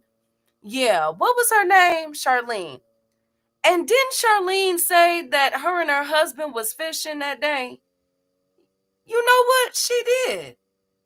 And didn't the medical examiners just say that they found fishing line on her body? Yeah. Well, I'm not a counting man, but I think 2 + 2 = 4. I think we need to go back and pay a visit to Charlene and Steve. We gotta go holler at them. Well, by the time they got back there, Steve was gone. Gerald was out the picture, okay? Now only person was there was Charlene. And Charlene, oh, she had it down to the max. See, there's nothing like a WWID, a white woman in distress. Every female has this card in a back pocket. You know what I'm saying? The waterworks, and everything. It was started really by white women, you feel me, in the 60s and 70s and everything. And I've named it the white woman in distress role because it gets you out of the craziest jams in life, okay? Now, Charlene put that best behavior on. So they're looking for Steve. Where's your husband, Steve, at? She's like, well, he left me. He left me. He broke up with me. He's gone. I'm no longer with him. And they're like, okay, Charlene, well, we found the body. Oh my God, you found her. She was so nice. I would have never did this to her. I would have never did that to her. We didn't do anything like this. And so they were like, well, Charlene, you said you went fishing and we found fishing line on this damn girl body. So what the hell is going on, Charlene? And she's like, well, it didn't come from us. Look at me. I'm pregnant. And right on freaking cue, Charlene begins to gag and hyperventilate. Oh my God, I'm feeling contractions. This is so stressful. I'm sick. Morning sickness. Oh, hot flashes. Oh God, the despair. Oh God, no, please. Oh God. So the police is like, we got to get the hell up out of here before she have a miscarriage. What the hell going on with Charlene? We need us to call you an ambulance, girl. She like, no, I'm just so stressed out. I just can't believe what you just told me. Oh my goodness. My stomach, my contractions. Oh. So the police ends up leaving. They believed her story. They felt like a woman that is pregnant, visibly pregnant, could not commit such an atrocity against a bartender. And it worked. But what Charlene did not tell them was that days before they came to her house, in fact, the day after they left their house the first time when they were first in question, Charlene and Gerald, aka Steve, would end up getting into an argument because this has shaken up Charlene. You see, up until this point,